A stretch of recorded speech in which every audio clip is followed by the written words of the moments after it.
Well, good evening, everyone. It is 6 o'clock, so we will call the Hudsonville Public Schools Board of Education work session for March 27th to order. If I can have a motion to approve the agenda. So moved. So moved by Dawn with support from Mark. All in favor say yes. Yes. Opposed? All right, is everybody approved? First up is our teaching and learning feature. So I have the privilege tonight to sit alongside some amazing colleagues who really come alongside teachers and support in multiple ways. The quote up here this evening is "Whatever you shine your light on grows," and that's exactly what this team does. Is they shine light on all of the great things happening in the district, instructionally in our classrooms each and every day. And they elevate that to share with others. And so tonight's presentation is really just going to be around all of the ways that the curriculum office supports teachers throughout the entire year. We've never really done a presentation of this nature, so I thought tonight would be timely. There are definitely lots of moving parts and lots of great things happening. On the next slide is just a quote from Mike Maddowes, who actually spoke in the district several years ago during some opening PD. Mike Maddowes is a educational expert, if you will, in the area of really uniting teachers and building professional learning communities.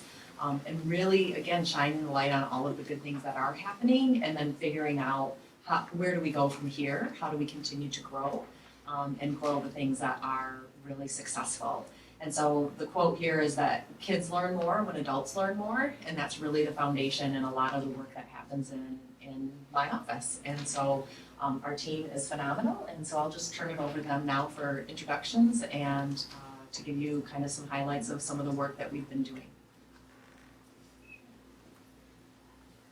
My name is Laura Buckett. I'm one of the professional development and instructional coaches, and I mostly work with pre-K through 4th grade.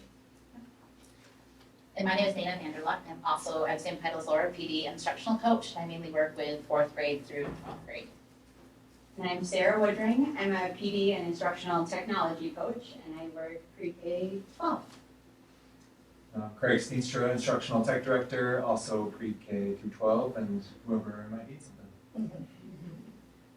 My name is Stacy. If anyone want to pronounce it. Try it. My name is Stacy Shapansky. I am the Iowa ISD Early Literacy Coach, and then I'm at Jamestown Lower Elementary, and I have another coach from the ISD, and she could not be here tonight, but Sarah Ambrose is at Allward. So when we're thinking about our PD for our teachers, some of our main kind of essentials are thinking about being really intentional about it. So taking in principal input, teacher input, really thinking through everything that we're doing, being really responsive and data informed. So looking at what the data is telling us and then trying to really cater to what our students might need. We try to focus on the why as well as the how, so not just telling people to do things differently, but more of a why focus, like what is the purpose of this? And then we always want to back everything up we're doing with whatever we're finding in the latest research. One of our highlights from this year is we have done a book study with our teachers from grades pre-K through 3rd grade. And it's on a book called Shifting the Balance, and it's really about the foundations in reading and how the brain learns to read. And so our grade level meetings have been centered around the learning that we're doing and the shifts that we're making with these lower grades. And then at both secondary and in the elementary, our math teams have been doing some work on visible learning, which is really thinking about how can we tell that students are learning, how can we see that, and what are the best instructional methods for teaching math. So that's happening in both elementary and secondary right now. Our secondary is also working on PLCs, or professional learning communities, which is how to work as colleagues to look at data, to meet the needs of our students, to think about how to adjust instruction. So a lot of our work in secondary has been around those teacher teams, which we call PLC work. On the instructional tech front, you may be aware that we bought a lot of Chromebooks recently. So we're continuously trying to help teachers utilize those in meaningful ways. And I put just a few words there to kind of encapsulate our approach to that.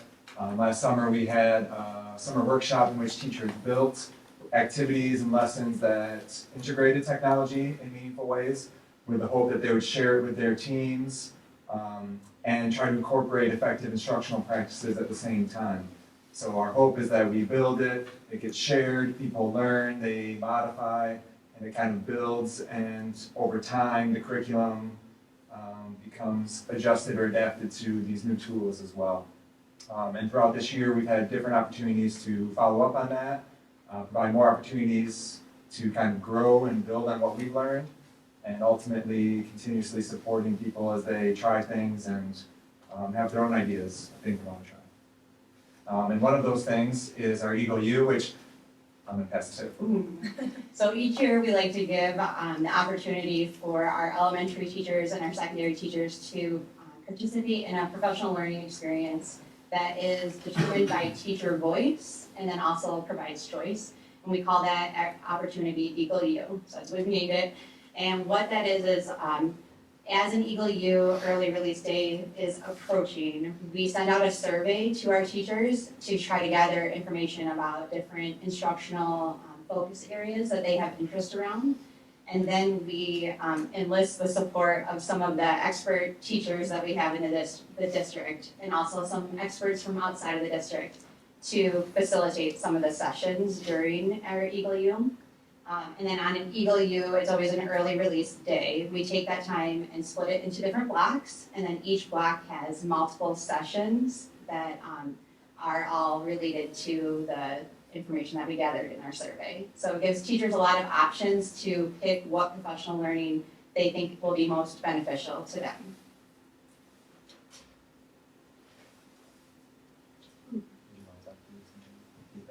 Your name was on this one. Both of our names were on the slide. You made us add it. So, Oh, I feel. but I'm glad to speak to them. These are some of the comments we fielded from the teachers, and very broad support and interest and appreciation for having some choice amongst all those topics. We also included one request that it would involve even more teachers. So as one of our growth areas is to try to figure out how we can incorporate the expertise and experiences of teachers and have it work for them in their busy lives in training days like this. Now we're going to move into coaching. That was a little bit of our professional development, but coaching is something that happens daily and regularly in our classrooms. So this quote just really talks about the power behind job-embedded PD. We spend a lot of our time in the classrooms in enhancing classroom literacy instruction, helping teachers believe that they can do more than what they believe they can do, really working on that teacher efficacy. And it says effective coaching supports teachers to successfully navigate the daily challenges they face in their classrooms. And that's really what the coaching aspect of PD is about. So when we think about coaching, like what does that look like on a day-to-day basis? So it might be that we go in and we watch a classroom, and then afterwards we talk with that teacher, we have a reflecting conversation, say what went well, at what point do you feel like students were learning the most. We might ask them to think about their data, like any form of assessment data, and then sometimes we also co-plan with the teacher, so think ahead to upcoming lessons, talk about how we might plan those together. Sometimes they just have some basic questions about the curriculum in front of them, so we might just work through some of those questions. We sometimes might do a model teaching, so we might take a lesson and teach it for them. This is especially something that we might do with a brand new teacher who's never seen something taught before. I often talk to our new teachers about how it's first draft teaching. And first draft teaching is hard, so sometimes they need to see it first. We also, as coaches, just spend a lot of time studying research and attending trainings on our own, so we can share that training and that different information with our teachers. We try not to approach it as like we are the the experts, but how can we come alongside of you and learn and grow as partners? So some of the different ways that we support our teachers through coaching are with learning labs, new teacher support, coaching cycles, and lunch and learns. So our learning labs are when we take a group of teachers together that have a similar instructional focus area that they're interested in learning more about. And then we take that group and we visit a classroom and see that teaching in action. And then after that observation in that classroom, the group is able to meet with a teacher that they observed and share first all the wonderful things that they saw happen in that classroom. But then they also get the opportunity to ask some wondering questions to learn a little bit more about what they saw in the classroom. That's what Learning Lab is. New teacher support, we have a little bit more of a focused way that we support our new teachers. Starting off, we meet with them in August at their new teacher orientation and just kind of introduce ourselves and what our roles are and how we are available to support them. And then we also get to participate in some of the training that they do at the Ottawa area ISD that the ISD provides for them. We can kind of be there with them through some of that training. And then we also provide focused learning labs specifically to what things might be most pertinent to a new teacher, like maybe classroom management or student engagement activities or things like that. And then also we have all of our new teachers go through a coaching cycle with one of our instructional coaches. Coaching cycles are, Dana talked a little bit about that, but that looks like one of the instructional coaches meeting one-on-one with a teacher and kind of setting an instructional goal that they're interested in, and then doing some of that co-teaching or modeling or observing, and then spending some time in reflection to see what learning that teacher has processed around their goal, and then kind of setting a plan for steps moving forward. It's kind of the cycle of that learning for coaching cycles. And then last, lunch and learns, we use a lunch and learn opportunity to set to pick an instructional goal that we can focus on and kind of gather some resources to support that goal. And then we invite teachers from a building to meet with us at their lunchtime in their building, and we provide food and then kind of guide discussion around that instructional goal with a group of teachers. So this is a video of a teacher who was able to partake in a coaching cycle last year. So they're going to give us some feedback from their experience, but also will give you a little bit more insight into what that experience feels like for the teachers. And this video is him speaking to brand new teachers to help them engage in the coaching cycle process without feeling intimidated. So it's not really for you, but you'll like it. Hi everybody, my name is Toby Custer and I am a second grade teacher at Allward Elementary in Hudsonville. And I just wanted to share a couple things about working with Dana Vanderlucht and the coaching cycle that I did this past year. So I know that coming into your first year of teaching, and I was in my first year last year, I felt super overwhelmed. Just like, oh my goodness, think of all the different things you have to do. But I wouldn't think of the coaching cycle as another thing you have to do. In fact, it helped me so much. So basically what you do is you sit down with Dana or another coach and you really start to assess what are some things that you're good at, maybe something that you'd like to improve on. And the coolest thing for me as part of the coaching cycle was that I got to observe other teachers. When I was in my student teaching, I only got to observe one other teacher my whole time. So I feel like you learn so much from other teachers that the more you're able to see them, the better. You're able to take little things from other people, and it's not just like, oh, I know everything as a first year teacher, but you're able to look at these master teachers that have been at it for 15, 20 years. In fact, when I went over to Georgetown, I got to watch an awesome second grade teacher by the name of Lisa Kewick, and I took their slideshow idea, and I now use slides as part of my teaching every single day. So you're able to observe, you're able to learn, and it is so beneficial. It's not super time consuming at all, and just working with somebody like Dana is truly a pleasure. So I hope that you kind of feel any alleviated of any sort of nervousness or worries that comes with a coaching cycle. It's not evaluative at all. Dana never once said that I'm terrible, even though you could definitely look at things in my teaching. Obviously, as a first-year teacher, I don't have everything perfect. So it is more of a team-based thing, and there's nothing more valuable than that. So I just wanted to hop on here and let you guys know that the coaching cycles here at Hudsonville for first-year teachers are incredible. You all want to meet with Dana now, don't you? Did Dana put that together? Yeah. She paid them a lot of money. This is just some feedback from some of our learning labs that we've done. She spoke about that where we take a group of teachers into another classroom. And some of this feedback, like sometimes we get caught up in our own islands, and being able to see how hard colleagues are working is encouraging. To see the things that their coworkers are doing is so helpful. This last one too I loved. I absolutely recommend learning labs. Here are some reasons why. This is so a teacher to have everything bulleted out for you. One, learning labs give you the opportunity to see other buildings and build cross-district connections, which is huge when we have a district our size. Two, learning labs are structured to be non-judgmental and non-comparative, safe, and positive space to foster personal growth. Teachers leave with tangible strategies to try in their own rooms and feel inspired. And it's not a sit and get PD.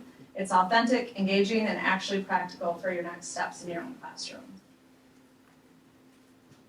Oh, this is another Dana show. Don't just Your Caitlin is on social studies. So with our lunch and learns, we know that oftentimes we have teachers who want to do things like book studies, but it's hard to find that time. So this is really a way that we found to try to capitalize on some time that's already in the day. And they really give up their own lunches just to come and talk.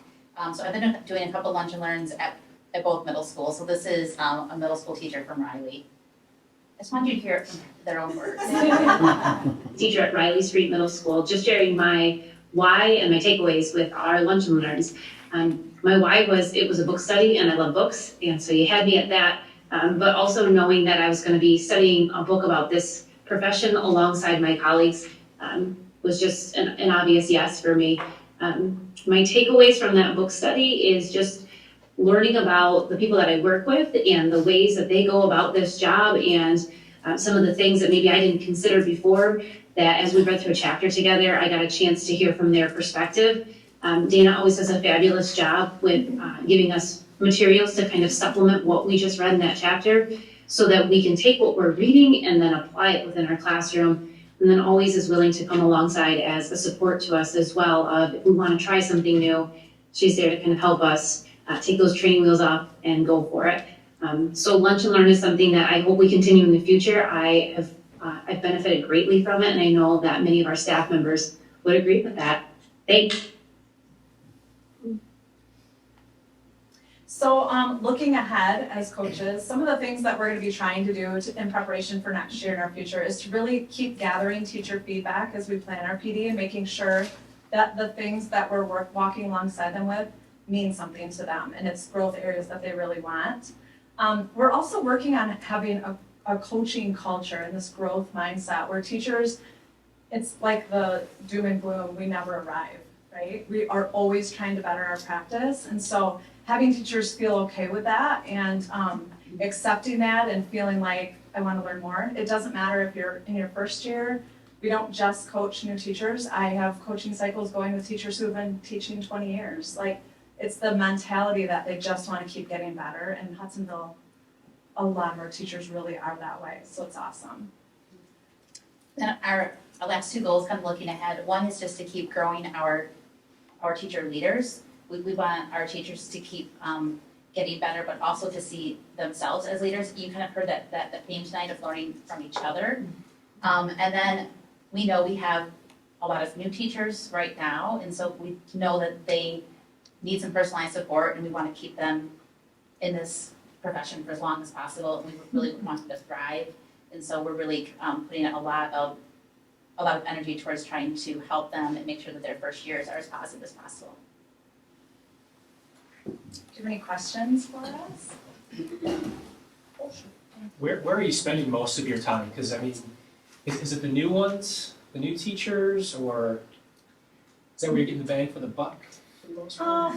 It's like a mix, I would say. Our new teachers really enjoy having a lot of support. I think I could spend every day with our new teachers, but we try not to because we don't want this to look like it's just for new teachers, because it's really not. We spend a lot of time in our learning labs, which is teachers from all different walks and years of service. And oftentimes our host teachers who host those learning labs grow so much from having other people in and then sharing about their experience that it's so meaningful for them to kind of elevate their own practices. It really is a mix, but we try not to just focus on new teachers, though we know that they appreciate that support. Yeah, I mean, that's kind of where I'm going with it. I feel like that's so important. And if you had more time or more of you, is that something that we should be considering? Just, I mean, to me, it's so important. We're hiring these people. Again, we've got a lot of new ones. We're gonna be educating our kids for the next, hopefully 20 to 30 years. I feel like if we invest in them right at the beginning, say create a culture, like, hey, this is just what we do. Yeah, and they really do have such awesome growth mindsets. Our new teachers are so open to us coming in and just, I think it was Toby's video that did it, but they're just. Yeah, I'm ready to Almost, go. like, see, I mean, it was good, but that, it really is that way. Like, they want us to come in, they love talking through curriculum, and can you show me what this might look like in a classroom? And so we do spend a bulk of our time. We had 54 new teachers this year, so that's a lot of people. It is. Yeah. Okay, so I am just, I don't like that seat up. I am at the ISD, that's where I'm employed through, so I am stationed at Jamestown Lower. And we've had conversations, I'm involved with a lot in the district with this team, and then also at Jamestown Lower. And we talk about how essential, coaching is. So Nick, to hear you say that, and I'm over here nodding my head of it, to have 2 instructional coaches in a district that is this big and growing, it really is essential. And I get the privilege and the honor to be at one school building, and I see a few new teachers, but I also have teachers that have been teaching for years that we're doing co-planning with curriculum stuff. So if there are any funds, you know, it's endless. Yes, I mean, adding any coaching, it is a guide on the side. And in order for us to keep our teachers, this is why I am in this position and made this transition this year into a coaching position, because we need our teachers and they need us, they need our support. So I just want to add that too, because I get the privilege of being in one building, these 2 lovely ladies, and this team doesn't. And it's kind of running thin. And with as many 54 new teachers, it's a lot to support in the capacity we have. What percentage of teachers would you say that have been in the profession longer reach out for the instructional coaching? Do you have many? I mean, we have many new, but do we have many that are experienced that reach out and say, hey, I'd like to have some instructional coaching? I feel like it happens through learning labs, to be honest. So if we might reach out to them and ask them to host a learning lab or to see if they want to attend. Most teachers, regardless of how many years they have, really want to go to the learning labs. They get a lot from that, and it's personal PD. They're all making their own next step in how they want to grow. So I get coaching cycles often from that. They'll say, I saw this and I really want to work on the way that I conference with students during reading. And then we go in and we work with them on that and do a coaching cycle. So it's not necessarily like a random reach out all the time, but we find different ways to try and get in there and to start them. I don't have a percentage though. That's sorry. okay. And it's also, I'm gonna add on to this too, of building those relationships. Again, I'm going back to like a personal narrative, but coming into a district my first year, this year has been about building relationships. So, and things happen organically. So I actually took a group of teachers outside of the district to collaborate with another district around student talk. So I think it's a combination of it all, and I don't know if it is a percentage, but yeah, I wanted to add on to that too, because ultimately it's building the trust. And then once you have that, and once the word spreads, right? So whether it be a learning lab, a lunch and learn, a one-on-one conversation, it'll spread throughout. I think you had mentioned there were 54 new teachers this year, and how many are you anticipating? How many are you anticipating for For next this school coming year, well, right now we have about 14 open that we know of, but, well, no, I say that wrong, about 17 open that we know of. We had 7 spots that are still from last year. 54 was where we were at in teacher orientation, like we probably ended up hiring 57.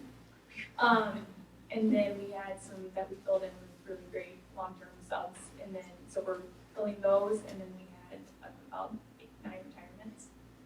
Last year was really heavy because we added all the MTSS people. And so those were staff that we had, that we moved into positions and we had to backfill. But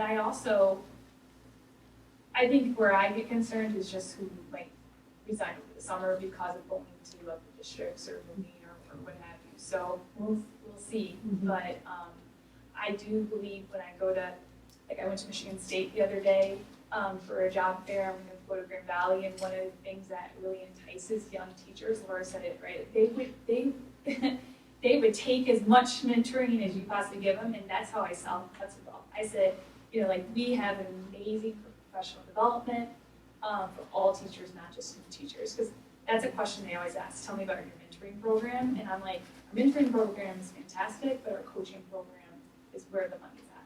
So I do think that we get people because of it. Yeah. Just a question maybe for Amy and Doug. How does this coincide with the evaluation process? And are teachers requesting observation? Are administrators? Is it a blend? Can you just, I know it's a big question, but just a quick. question too. Coaches are non-evaluative. The principals are the ones who evaluate the teachers in the building. And so I would say that it's very rare that a principal would request a coach to support. I think if that happens, that's behind closed doors, that maybe the principal's having that conversation with the teacher and encouraging the teacher to reach out, and it would probably be unbeknownst to anybody on the team. There are opportunities, though, if a teacher feels there's an area that they might need some professional growth, they have a group to work with on the side for their principal still to come and evaluate on a completely separate basis. And sometimes when teachers set up their goals at the beginning of the year, they've got to have strategies attached to those goals of how they're going to try to meet those goals. And sometimes it can be working with a coach, like that can be one of their strategies that they attach to it. Just so I'm sorry. Just so I'm clear, difference between mentoring and coaching. Yeah. How does that? So each teacher has a mentor, and that is a colleague. So if you're teaching 3rd grade, you might have a fellow 3rd grade teacher who is your mentor, and then they might help you with parent-teacher conferences or report cards or knowing which copy machine to use, right? It's kind of some more basic things, and then we're more focused on the instructional piece, like how are things going in the classroom on a day-to-day basis with the actual teaching and learning. Okay. Is their mentor same building? Or It tried to be, try to be? if it works, it doesn't always. Yeah, I think we need to clarify too, mentoring is required in state in the first 3 years for anyone that's a brand new teacher. You have to have 90 hours with professional development, and it's usually tied to a mentor. So that is kind of and we have contract language that's built around that. We believe that mentoring is really important, so even if a veteran teacher switches to a different grade level, we actually allow 1 year of mentoring for that new grade level. Just so then that way, just like what Dana said, there's just somebody that's in your building. Sometimes we get a building that gets a whole new grade level, and it's 3 new teachers in 3rd grade or what have you, or, and they might not be new, they might be a teacher with experience that comes over and whether you to our district, and then unfortunately we do have to reach out to other schools, or we go to a grade above or a grade below, whatever makes sense. So, thank you. Do we have any data which would quantify, and I don't know who got to me, Dr. Vanderjack or Ann, but would quantify how important this type of a program is to teachers as opposed to just money? I mean, Is this a selling point? Yeah, I think that when I think of data, I think about we Mhm. became into teachers. And so, I mean, we do have that data. I don't know if we'd be able, I think we could find maybe a correlation. I don't think we can find a causation. But how big of a, like, when you're talking to people and trying to bring them into the district, how big is this on the, compared to what other districts do on the scale of, hey, a teacher thinking, you know what? Hudsonville's doing this, I haven't heard Granville or Jennison doing that. I mean, or is everybody doing the same thing? Everybody has a different format that they use. Uh-huh. I would say more often than not, new teachers don't appreciate the support that they need until they get into the role. Once they're in the role, they realize the support is needed and appreciated, and that's what helps them Sure. flourish as professionals. Okay. Every district has to have mentoring, it's required. Oh, okay. So, that's why I really, my salesperson in me likes to differentiate the two, so then that way when I'm recruiting, I can use that. Okay. Thank you. Any other questions? I really like the coaching culture. I mean, that's the right approach, so pretty nice job. We did have kind of an approach a number of years ago, kind of more of a run, like they used to be, it was also kind of a rounds approach, if you remember. And it feels like this takes it to the next level, you know. That was not bad, what was done at the time, but this feels like it goes to the next level beyond that. So it's really, really encouraging to see how the district is adopting that. One clarification point, I think it's Stacy, right? Yes. From the ISD. So you're with the ISD. Correct. You're stationed at Jamestown. Yes. Okay. There- And is the ISD doing that with other districts as well to try and promote this sort of? Okay. It's all through federal grant funds Okay. specific to literacy and the top 10 priorities for the state in Yes. education through Okay. MDE. And so all of those literacy funds funnel through the Ottawa area ISD. And then there are coaches that they have hired that then they are committing to districts. And so there's a 5-year commitment with the coaches from the ISD in the particular buildings, because we know that it takes that amount of time to build the relationships and some of the systems and structures and the coaching philosophy, so forth. We've taken a lot of time, I'm sorry. No, This is before. So there, I'm also gonna add on, there are 9 of us at the ISD, 2 consultants, now, but there were 3 new ISD coaches hired for this year. So, and that's just, again, how we're growing, and we're all throughout the district. So Sarah and I are lucky to be here in Hudsonville, and then we have, the rest are scattered throughout the county. And that in itself is a really cool entity too to have here, because there are many forms of coaching and there's many ideas of coaching out there. So to be a part of this team and this district of building that coaching culture is really important to have. And we had to seek out the ISD coaches, we had to request them, right? And there are some districts that did not request, so we were lucky to be able to have 2. So, and you said that that's through a federal funding process. Where are we with that funding? So It's a we don't 5-year receive cycle. the funding, the Okay. ISD receives the funding. The ISD. And then they hire the coaches and then share them with the districts. So how many years was the grant? Right. So we're in year 1 with our relationship with these coaches. Okay, and how many years is the grant? Do we know? Most of these grants continue. Until You don't they're have to, you don't have to reapply for the grant? They'll reapply, the ISD will reapply, and that Right. usually is an ongoing basis with several grants in that case that don't have, it's not like the ESSER funds that expire in 2024. Right. And that was one of my interview questions for the ISD, this grant, and they reassured me as, you know, as much as they could, but they said the work is so important, they would find the funds even. So the commitment from the ISD for us is 5 years. So then Yes. from there, the literacy coaches would move on to another district to support. That's the thinking behind it. Hopefully that was clear. Thank you all so much. Thank you very much. Thank you. All right, next up, we have recognition of visitors and hearing of people present. The first speaker is Carrie O'Dowd. I'm just saying.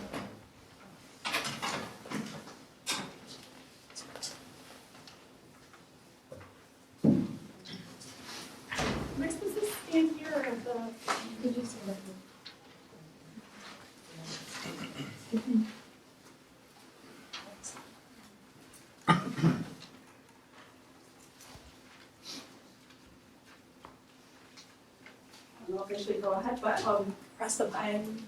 It's on. Oh, that's good. Okay. Well, I first wanted to say that I'm thankful for each and every one of you on the board and for what you do for our students and staff and teachers. I really appreciate each and every one of you. I'm reading part of an email from Jamie Rodriguez. She sent her email to you earlier today, and she really wanted as much of it read as possible. So I'm going to go ahead and do that and then add a few more things at the end. She said, the implementation of the ruler curriculum has negatively impacted my two daughters, and I do not want them to participate in the program. The lessons they have learned about negative emotions and the encouragement my kids have received reinforcing these negative emotions, the okay to be furious first grade ruler word, have caused emotional outbursts at home and conflict in our family. The way ruler teaches kids how to handle negative emotions is not how we teach our kids to handle their emotions as a well-rounded individual. The group lessons my kids have had to sit through were where classmates were asked to share about negative experiences relating to the ruler words they were studying, like furious, worried, anxious, defeated, and discouraged, has led to my children hearing about complex and graphic situations their classmates have gone through. This has created unnecessary fear and worry at my girls. My fourth grader has had such a terrible third grade year with the ruler program. What she shared with us led us to schedule a meeting with the principal and the PBS specialist, who has since left the district, regarding what she was hearing and learning about during the group sharing portion of the ruler program in her class. 14 months after our meeting with the principal and the PBS specialist, she still is waking up at night with bad dreams about divorce, death of a loved one, potential fire that could occur, someone going to jail, or cancer. This is a problem. While I feel for these kids and their situations, their experiences are not something that needs to be shared with classmates. If they need to speak with someone and get help, there are licensed social workers, counselors, and psychiatrists that are trained to help them through this situation. Teachers are not licensed social workers and psychologists. As a licensed healthcare professional myself, meaning Jamie, I strongly object to teachers leading an open-ended group sharing discussion with elementary students, encouraging them to share about negative experiences and life events. Some students have been through some tragic life events. Bringing this up in a group setting with untrained professional can trigger these memories to resurface and void any professional treatment that the child has received in the past. I wanted to add that my fourth grader attends Forest Grove this year, and he's exempt from social emotional learning just because of these concerns that I have for him also. So thank you so much for your time. Gwen Snoy.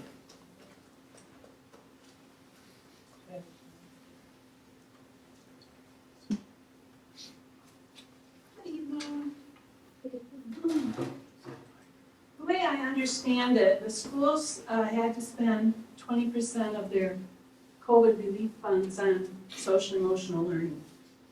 This program was supposed to be a remedy for COVID trauma. I spent a couple of hours reviewing the ruler program at the admin building, and I also watched the clip on Facebook that the school posted about SEL, and I don't see anything in the curriculum connected to rebuilding the mental health of our kids. There was nothing related to overcoming the traumatic fears and the habit of isolation that many of our kids learned during COVID. What ruler does seem to focus on is a heightened awareness and responsibility to manage other people's feelings, and I'm concerned that some children will take too much responsibility for other people's feelings. That can turn into enabling or codependency, and both are very common relational dysfunctions. One of our HPS moms, and it wasn't Jamie Rodriguez, shared that her children come home troubled and worried about things that they've heard in their community circles also. Not all children can carry the weight of their classmates' hardships. A classroom teacher cannot be tuned in to the emotional state of 20 or more children all at once. Teachers aren't therapists, and they're definitely not qualified for group therapy. We know from the November 28th board meeting that the ruler program has focused transgender content in 4th and 5th grade. How does this transgender advocacy progress in the 6th through 12 curriculum? Has anyone studied that curriculum? And if we approve K-5, will we automatically adopt 6-12? This concerns me because Sweden, Finland, England have all radically cut back on their gender interventions for children under 18, and England has closed its 3-decade-old Tavistock clinic. The drugs are causing loss of bone density, sterility, loss of sexual function, and those who undergone gender reassignment still have a high risk for suicide. We're also hearing more stories about transgender regret as young people detransition back to their biological sex. Is there a different SEL curriculum that focuses on our students' general mental health and not gender ideology and groupthink? Please look for something that more closely aligns with our excellent SOAR principles, which are being safe, owning it, acting responsibly, and being respectful. Thank you. Keith Ryan Decker.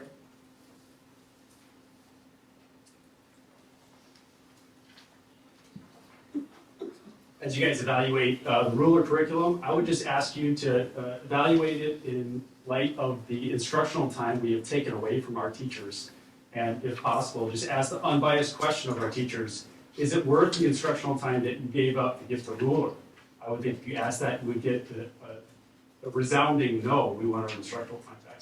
And if you're worried about teacher retention, teachers adding work to teachers that they see as non-value added in the ruler curriculum while taking away their instructional time is certainly added to your turnover and could potentially add to it this summer yet. And if you haven't gotten that feedback from teachers, I can tell you I certainly have, and I think it's out there.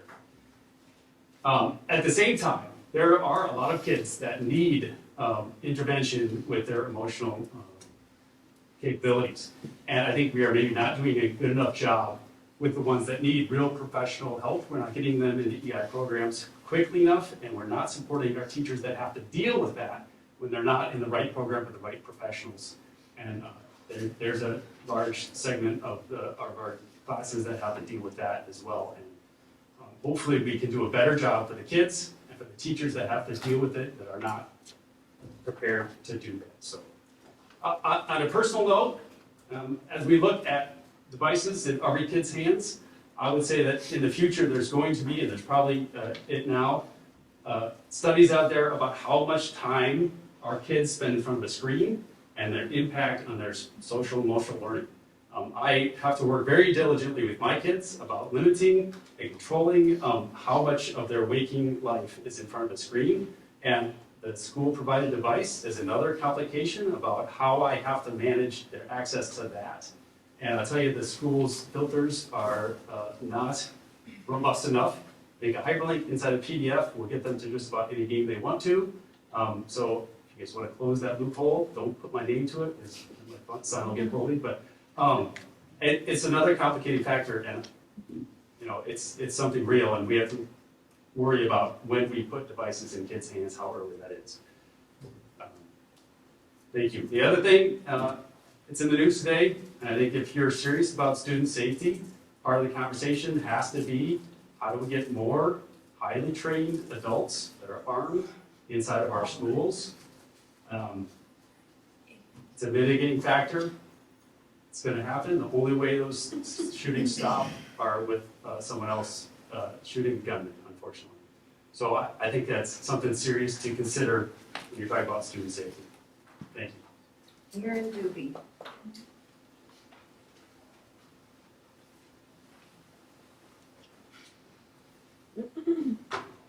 Greetings, board. It's been great hearing such a focus on mental health and a desire to be data-driven.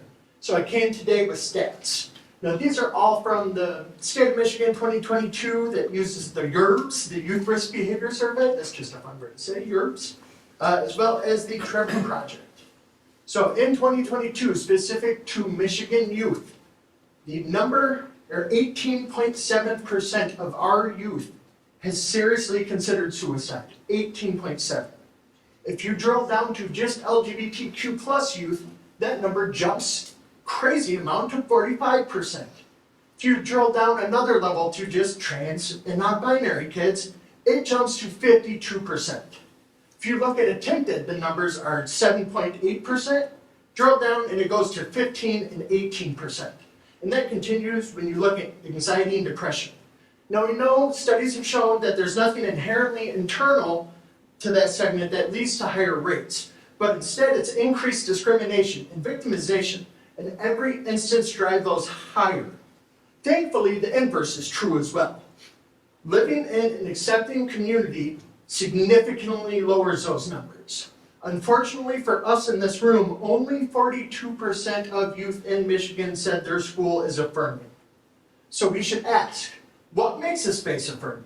Thankfully, they list things, like the way people talk about LGBTQ plus issues, which makes me question, would a child feel affirmed listening to our meetings?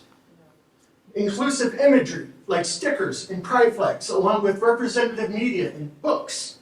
LGBTQ plus staff, gender neutral bathrooms, and the biggest one they've shown is adults who show genuine care and respect.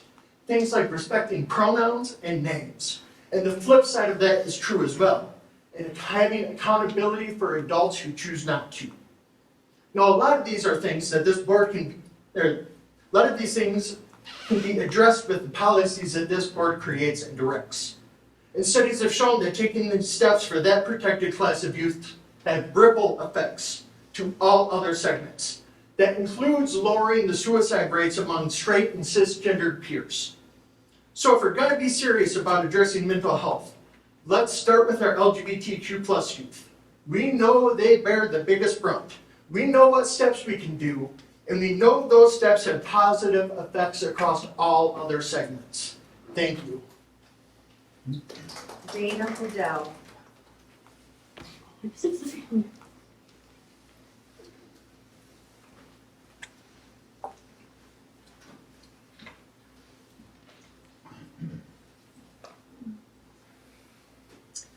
Good evening. I want to address the board about two things tonight. Excuse me.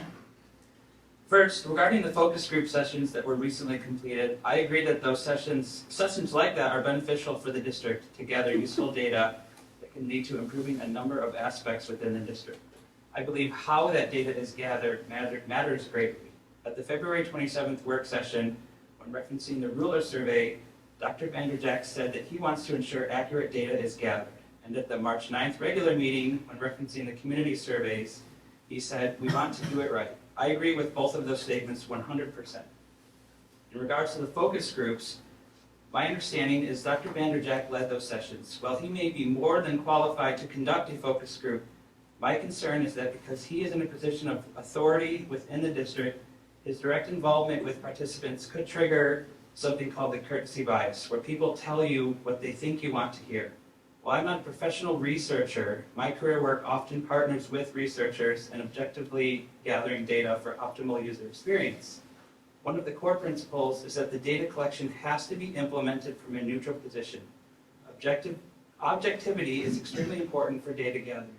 If a study is subjective, it will not hold any weight when being analyzed. It's very important for anyone working with data to make sure that they guard against bias as much as they can.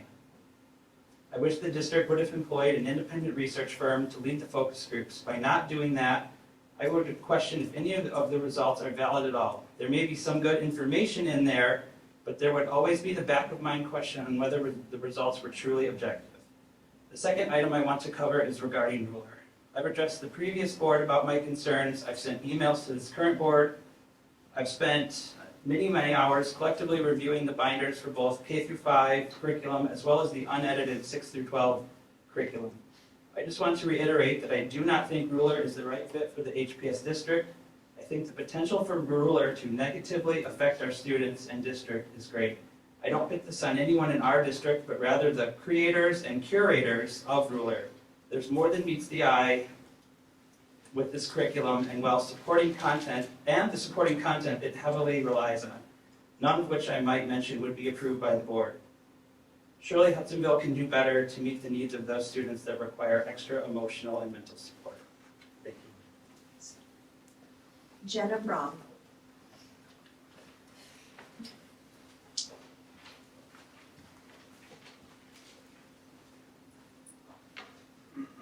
Hi friends. I like to start conversations with like this because it's a friendly greeting and catches people off guard. But mostly I just want to see how many of you are actually going to pay attention to me talking instead of just tuning me out as soon as I stand up here. In January, I filed a FOIA request regarding communication between board members and changing officer positions. Mark Davis, you asked Robin, who's making these requests? And I want to just say, hi, it's me. I'm the problem, it's me. So let's get into it. The Open Meetings Act violation I caught was on page 7, paragraph 2 of the Open Meetings Act handbook, and it says this. A consensus building process that equates decision-making would fall under Act 27. For example, where board members use telephone calls or text messages to achieve intercommunication that would be normally achieved at a full board meeting or commission meeting, members' conduct is susceptible to around-the-horn decision-making, and round-the-horn decision-making violates OMA. So let's see about this round-the-horn decision-making that was made before the January 19th board meeting. December 12th, Nick Bullheis texts Barb Hooper, "Are you ready to be president?" Smiley face emoji. Barb responds, "I don't know, I'm a little nervous. I also think you would make a great president." Nick replies, "Greg, Andrew, and I shouldn't be yet. We're too fresh. Depending on the extra workload, I'd be willing to consider VP if you're president." Barb continues, "You would be very good. I just need the support of the board." Nick states, "It'll be different come January." Barb agrees, yes. January 7th, Greg Chansky texts Nick Bullheis, "Your laptop is ready, Nick. Just give the office a call and they'll let you know what to do." Spoke with Barb and she's excited you're up for VP. Mark will nominate Barb for president and then someone will nominate you. 4 votes are required and the votes are with us. Despite a reminder email sent from Ken Hall on January 15th, Mark Davis emails Barb Hooper on January 16th. "I'm prepared to nominate you for president. I trust you'll accept. We need a change." Barb replies, "You're going to need to be quick nominating me on Thursday." Nick thinks John will be nominating Ken right away. January 17th, Greg Chansky texts both Nick Bullheis and Barb Hooper. "Mark will be nominating Barb for president. I will be nominating Nick for VP. Mark will nominate Greg for finance. Remember to vote for yourself." End of story. By communicating their intentions through text messages to the point of copying and pasting the exact same message to individuals, it is clear that the board members, Greg Chansky, Barb Hooper, Mark Davis, and Nick Bullheis have violated the Open Meetings Act of 1976 by conspiring and circumventing the public body of this decision. But don't worry. I already reported this to the Ottawa County Prosecutor, the Michigan Attorney General, and the Holland Sentinel, so be prepared to see this. I would hate for you to continue to abuse your power. So much for transparency. Bigger monitoring, bigger monitoring. It's your turn. Glad we're in for a change, folks.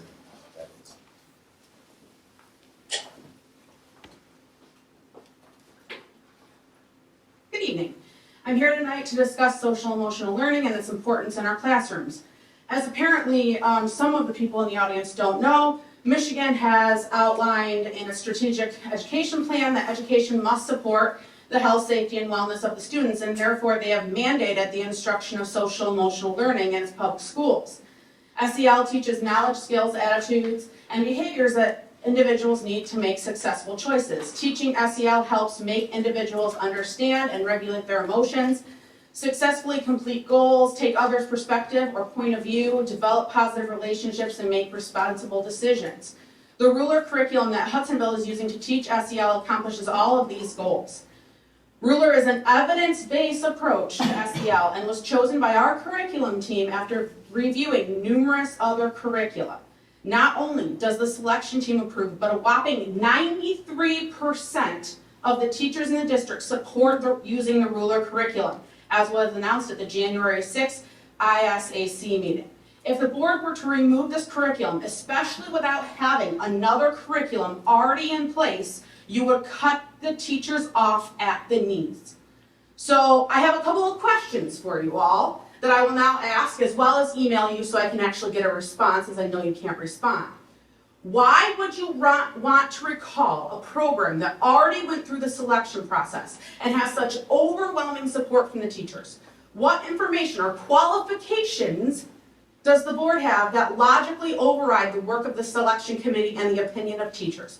What qualifies you from pivoting away from the recommendation to keep ruler in place? As I look at the board, I see a retired postal worker, a nursing professor, an engineer, a person involved in environmental science, a retired pastor, and a person in the legal field, and a businessman. I do not see anyone who has the experience, the years of training, or the pedagogy necessary to review and evaluate curriculum. This is why, yet again, I am asking you to trust in the professionals in this district. The curriculum selection team who have a master's degree in curriculum and instruction, the teachers who run their classrooms and know their students and parents, the superintendent who has many years of experience teaching and leadership himself. Please, again, come out of your echo chambers and listen to the experts in our district. They know what's best for our students. Okay, we will now move on to our discussion items, and first up, we have our trip request. Dr. Vanderjack?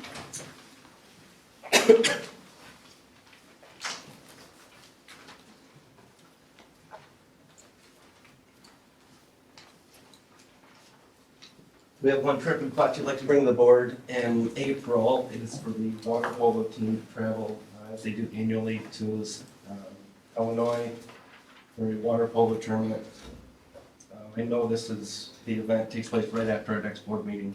But I'm optimistic that if you don't approve it in April, one of you will call the water polo team and let them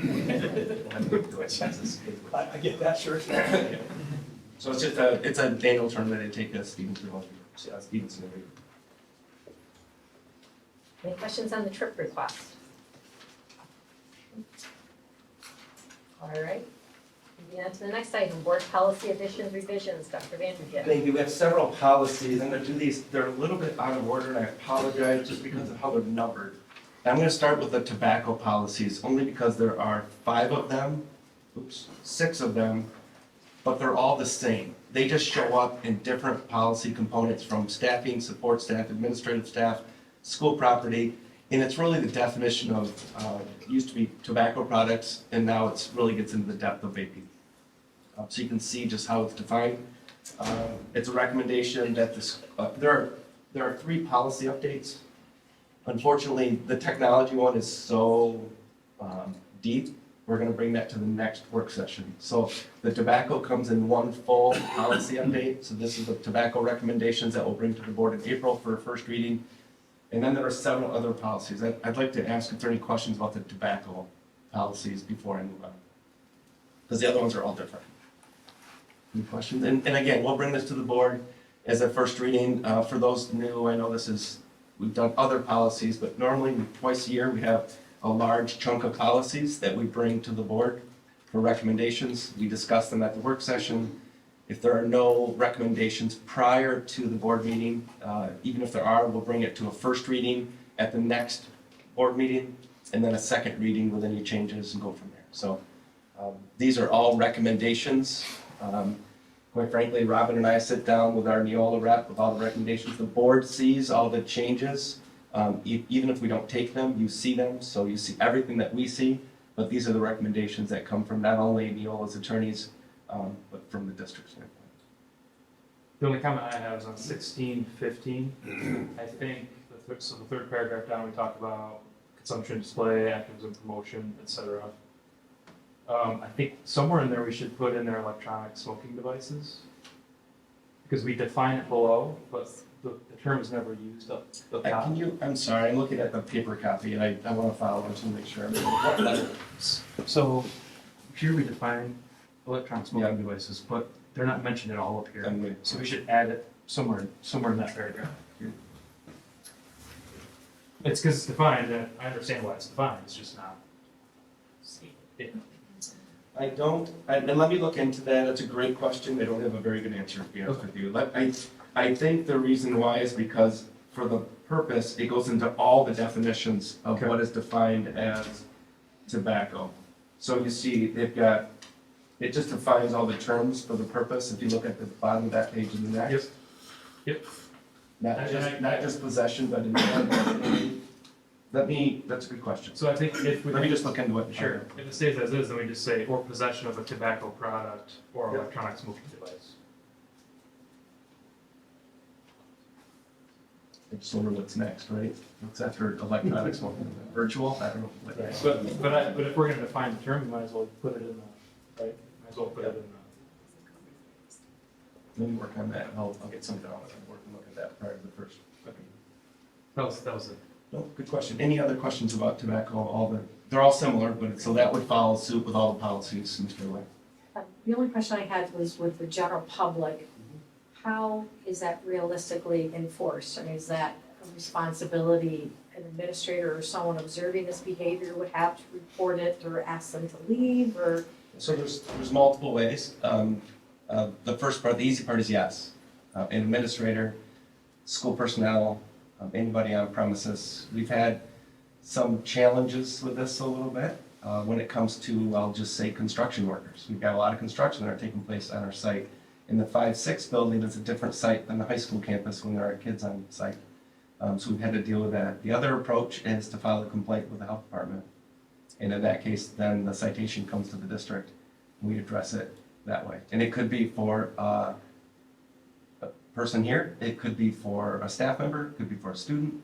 There are many different challenges. I would say our biggest challenge is our student population, and that's trying to navigate on a regular basis. Most people that come here for events, whether it's fine arts, sporting events, here on campus, we don't have many issues. Sometimes because of our new non-motorized pathway, you might have somebody walking the pathway that might be doing something that violates this policy, and for us, it'd be just a matter of addressing it when it's brought to our attention. If we have to work with the city on signage.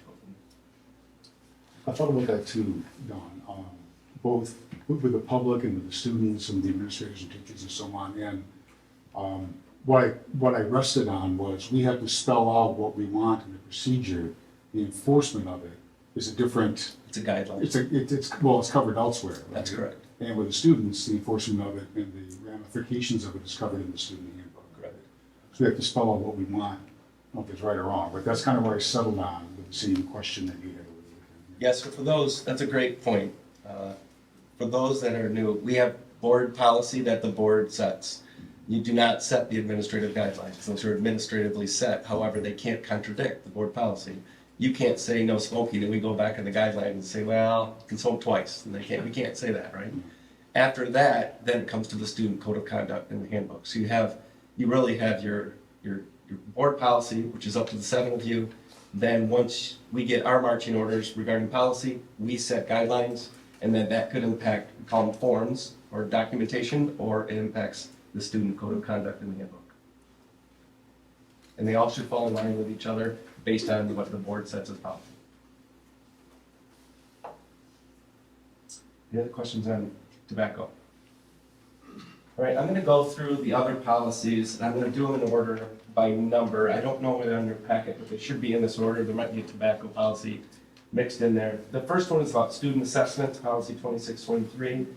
That is a recommendation to adopt that as written based on the revised Michigan Department of Ed and State Board of Education rules regarding student assessment. So it just cleans up the assessment language in there that is required by MDE, by the state of Michigan, by their Board of Education.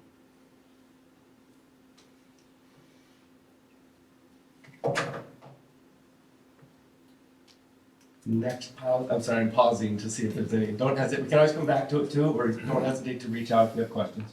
Policy 6325 really goes back to the grant funds. We adopted many policies regarding federal grant dollars. This is an adjustment based on the clarification or some instance which the Davis-Bacon Act did not apply, and there are changes that were made that clarifies where the Davis-Bacon Act does and does not apply, which wasn't clear in the last 6325 when it was revised.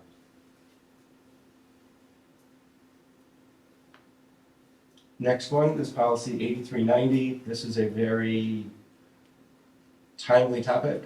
A lot of questions about animals in the classrooms, and so we have 3 different types of animals. Well, there's more than 3, but in the district we have our ADA that are required animals. You have a policy for that.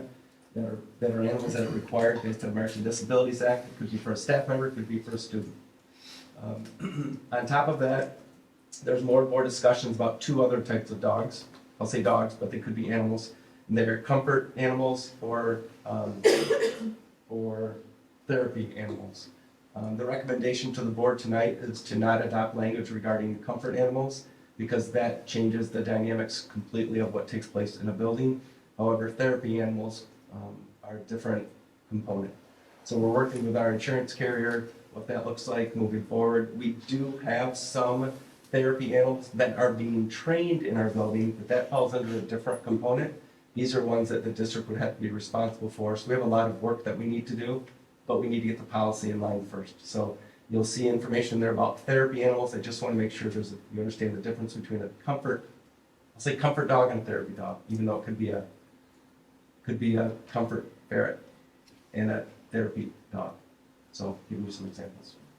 Dr. Banjak, was there any specific occurrence which caused us to reevaluate this or look further into it? I think more of a request. I think we've had a lot of anxiety in buildings with kids coming back. Quite frankly, kids that haven't been in school, some of them for 2 years, and are coming back with a lot of anxiety. They may not have done school the way they had done school prior to 2020. So there's been more of a request from building principals, counseling staff, teachers about if a kid can find a reason to come into the building, we got them, and we can educate them. So that was really where it came from. And then there's just it's all over the country. We can find comfort Goldens a lot easier than we can find high school counselors right now. And to some degree, they're doing a service for kids, but we're really focusing on the therapy side of things when needed. And go from there. But there's no event that transpired other than we've had a request. We do have an agency that trains these dogs that has been working with an elementary building in the district. We talked about that before. And I can send some pictures to the board regarding that. So, but really focus on the therapy side of things versus the comfort side of things. Not sure where that will end, but we want to get our policy start working. Thank you. So therapy's good and comfort's not. Therapy depends on what insurance carrier you have in the district.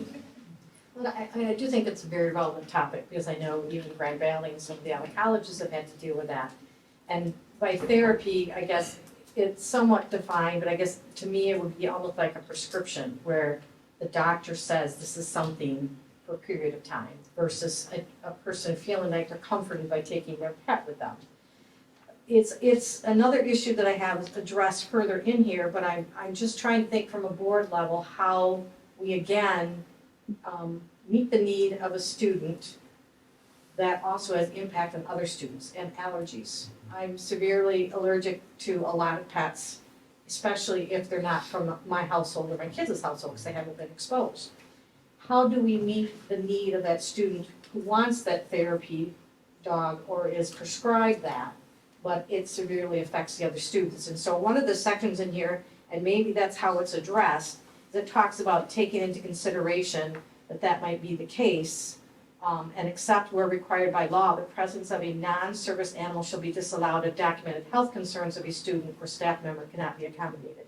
Yeah. Is that the way the policy is trying to address that? That's correct. There are situations in which you might have, a student might need a therapy animal and a class of 25 kids. It doesn't affect anybody in there, but it could affect a person in there, so that might not be the case. That student that needs a therapy animal, maybe they want to be in a different class that would be able to. So sometimes we can make that work, sometimes we can't. We have the same thing with latex allergies. When you have a latex allergy, the class is latex free. And if they really want to have a latex party or balloon party, I don't know what then they don't do it and make sure that it doesn't affect the kid. We had the same situation at Georgetown when we were training one of their animals. We had to make sure all the parents were aware, and if they had any allergies or any concerns, it could be a phobia, there could be somebody got nipped by a dog when they were a kid. So we couldn't have the animal in the class if that took place, and work with that. It worked great. We do that a lot in our classrooms, so, but to answer your question, yes, that addresses the concern. It doesn't give you, full opportunity to have 26 dogs in a class of 26 kids.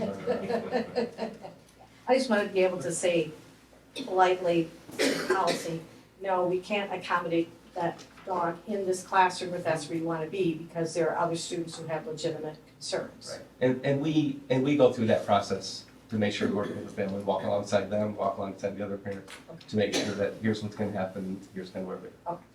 Okay. We have a student at Park Elementary that has a service animal. We have to have the same conversation with them. Any other dog conversations? All right, the next one is school safety information. This does reflect the latest update from the Attorney General's office responding to threat assessments. Just so the board is fully aware, a lot of these discussions regarding school safety are not conversations we can have in a public meeting with all due respect to the people here. It's about the safety of our students. We will be having a full security update with the board at a future work session. We're trying to shoot for this month, but there's a lot on the agenda, so it might be next month and the month after to go through. But it really does help. When the board approved a security department to the district about 4 years ago, we really have Mike Petrolia, we have the resource officer at this campus, and the board approved another resource officer on the north side of the district, hoping that that comes through with Ottawa County in the month of April.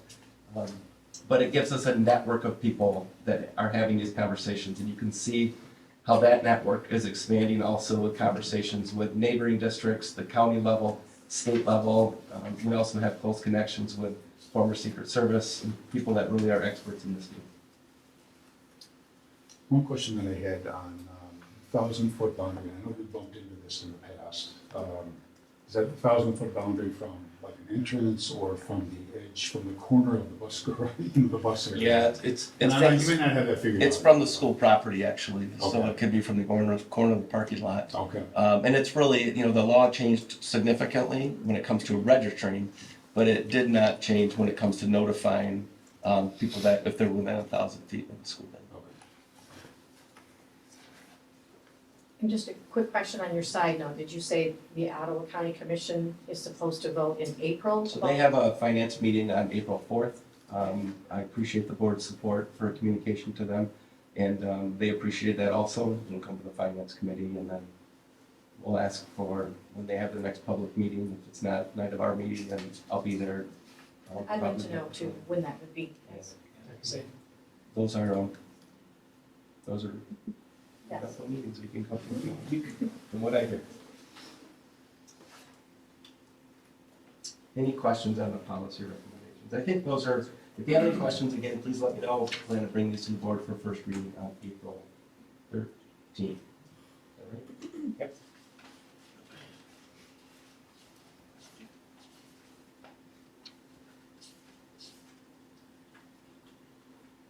$91.60. Oh, did I miss it? School events. Hold on, I'll get to that. That should be the last one.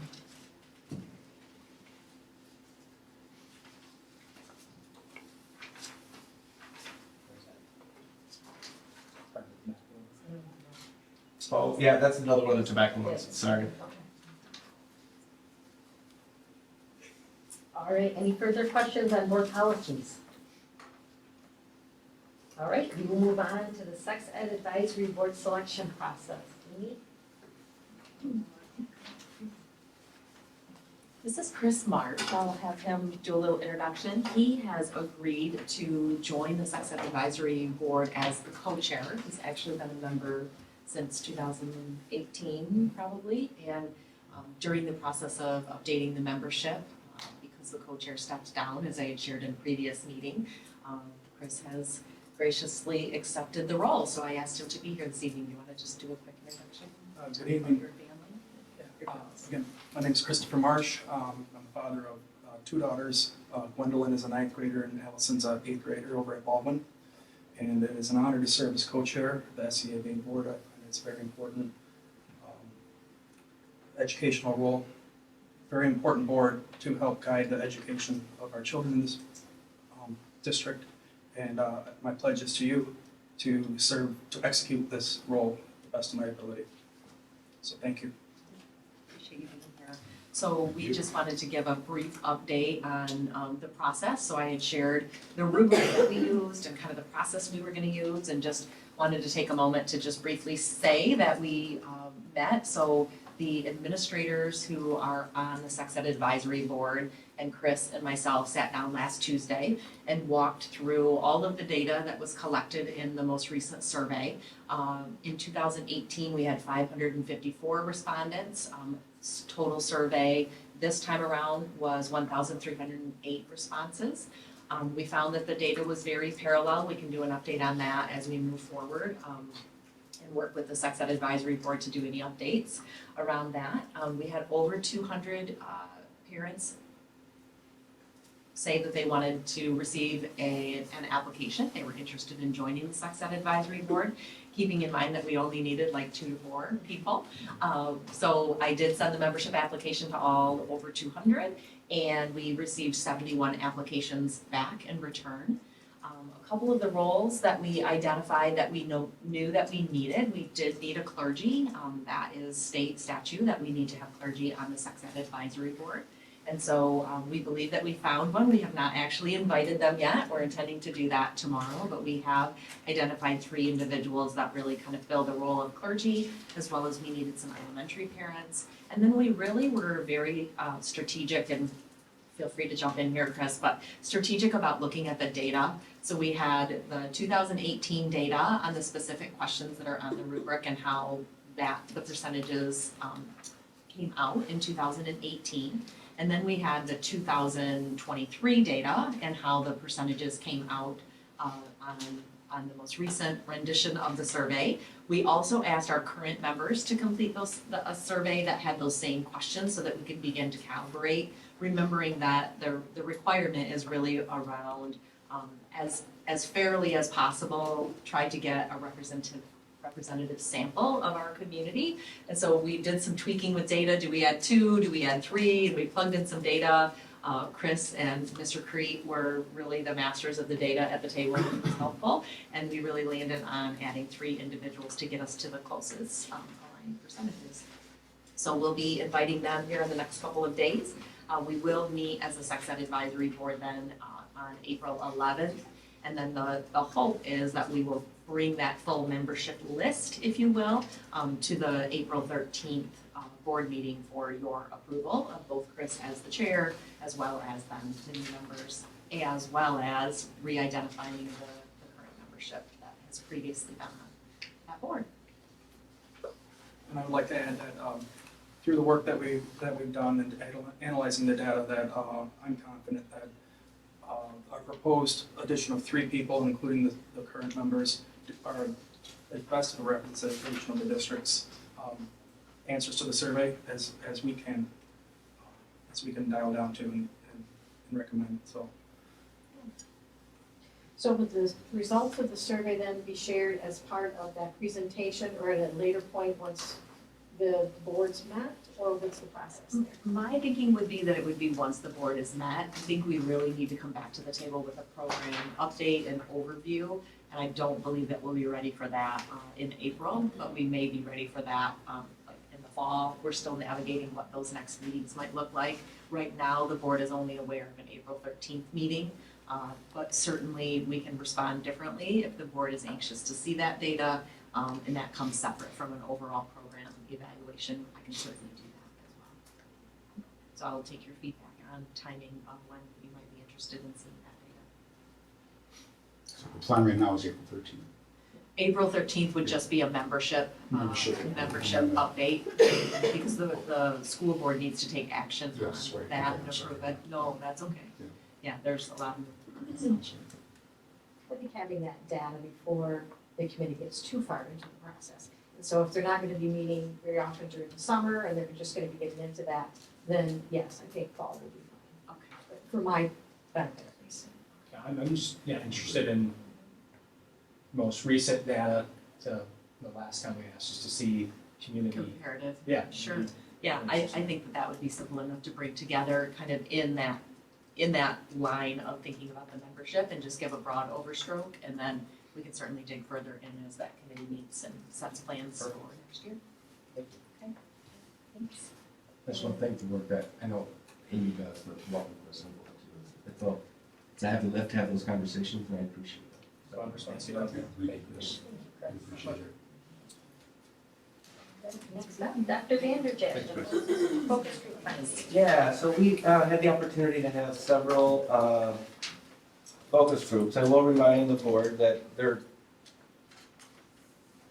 we have the order in which we do this to create our strategic plan. The phase one is the focus groups to get a general idea of things that are out there that we want to have deeper discussions on.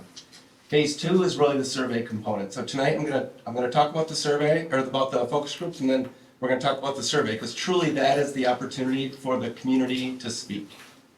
This is an opportunity to meet with a bunch of random people, to hear information. If there are concerns that people have that are outside the scope of that meeting, they're encouraged multiple times to reach out to either Stephanie Fast, who is independent, who's standing behind you, or to Robin, if it's if fair, if they have a concern about me. Reach out to either one to make sure that is a conversation that we can have. Unfortunately, those are already questions that are in the survey, or fortunately. So it doesn't matter if I was in the room or not. The survey is where you're going to use the data to determine whether or not the direction of the strategic plan. So that is the real focus. If we did it in reverse, then that could be concerning. If the reverse was, let's do a survey, and then the focus groups will drive the strategic plan, then it would be a concern who runs the focus groups. But since we do it, the focus groups first, and the survey is second, the surveys actually run the strategic plan, not the focus groups. Does that make some sense? Yes. So I'm going to go through some of the findings tonight from the focus group. Keep in mind, these are not all inclusive. Each focus group was roughly an hour to 2 hours long. A lot of information. I've overgeneralized and summarized a lot of components here to get it into one document. We will post this online for people to see, and I'm going to draw your attention to several components. In each focus group, primarily with the community focus groups, we spent really the first probably half an hour talking about what are some favorable things you like about Hudsonville Public Schools. And then we spent the next hour and a half about what are some things that could be improved. It ranged from, I'd like my kid to get picked up at the end of my driveway, not the end of my neighbor's driveway, to individual experiences about whether it be a skating party or a football game, or a coach that they had in Little League. There's all sorts of information that we shared.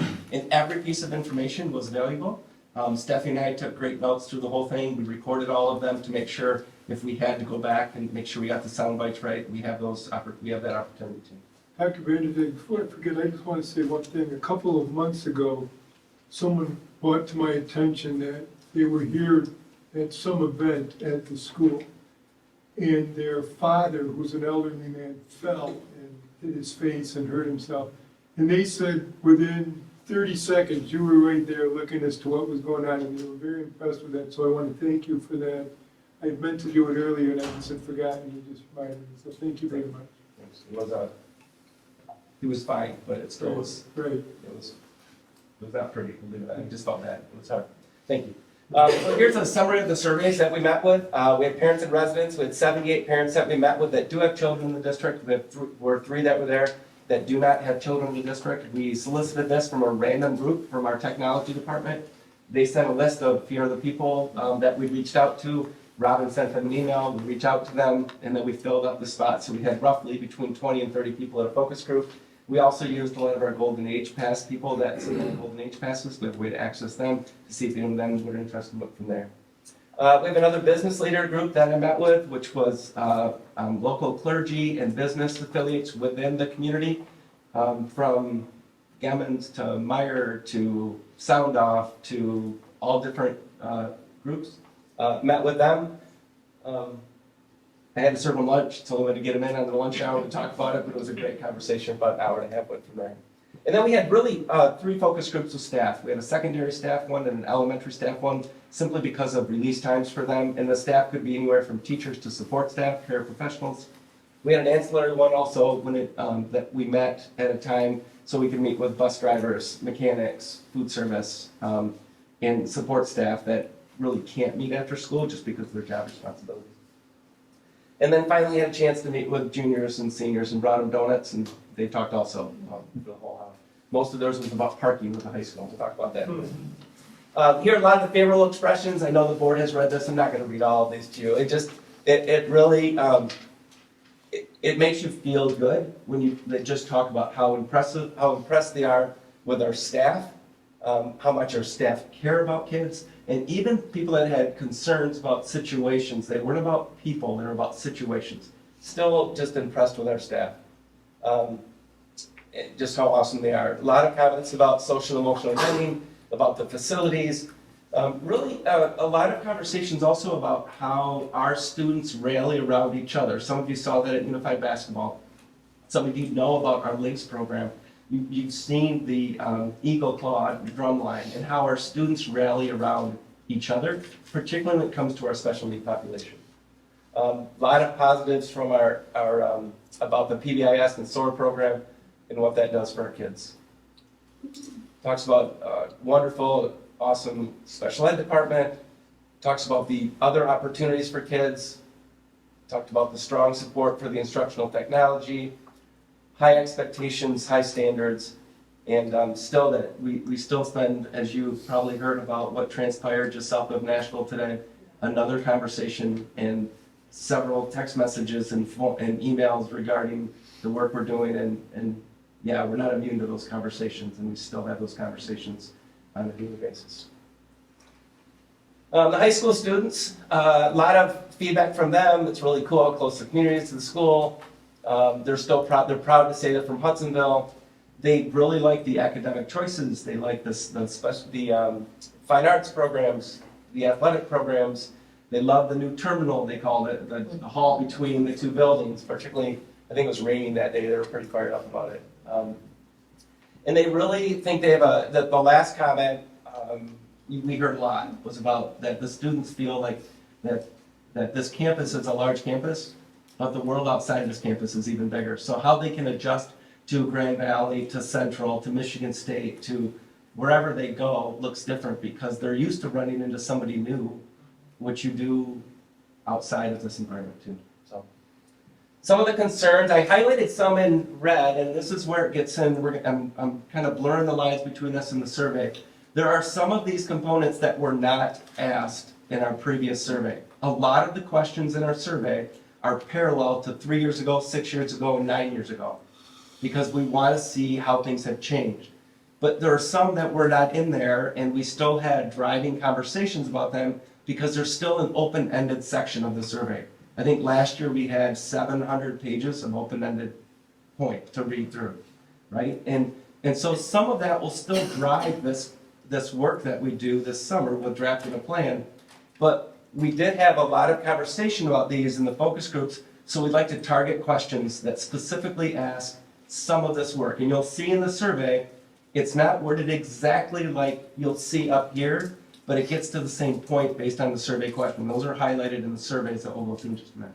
I appreciate that. Looking through the survey, you highlighted things that were either different or taken out, and I really appreciate that. Yeah, different. We tweaked some, Yep. we removed some, and we added some. And the ones added were based on some of Yep. this conversation. Yes. You could probably see that parallel. So these are not hyperlinks to click on them and go somewhere. They're just highlighted so that you can see what was not specifically in the survey.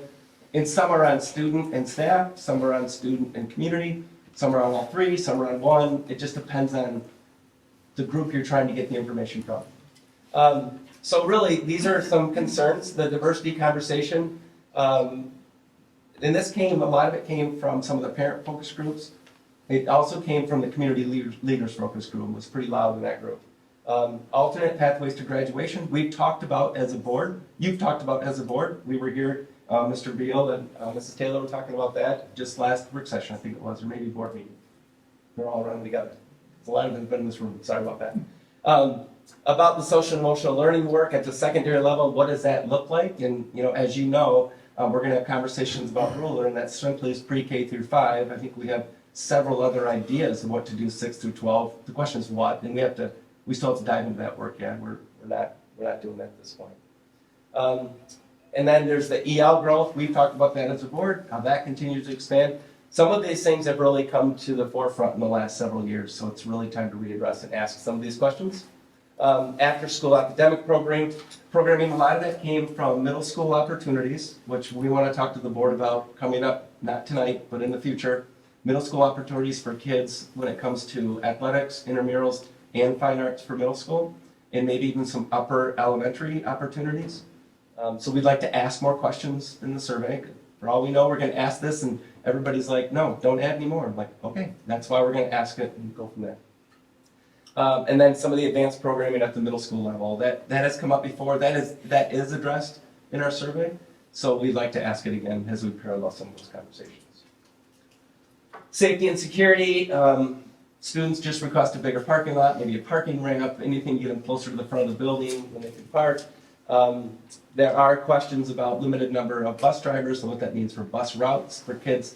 There's some parents that said their kids on the bus for an hour and a half, and I know that's not accurate, but it's perceived that there are long bus rides when you have a limited number of bus drivers. So some of those questions, intramural programs, I talked a little bit about that at the middle school, but also more intramural opportunities at the high school level.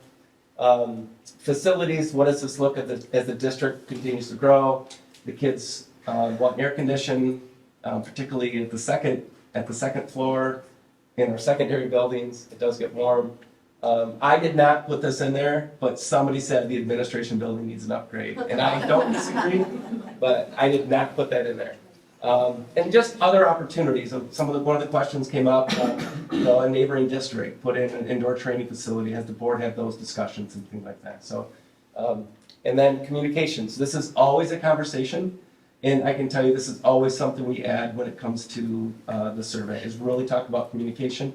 And it's district communication, it's board communication, it's building communication, it's class communication, it's consistent communication, not 7 different platforms of communication. So we want to get more information on those components.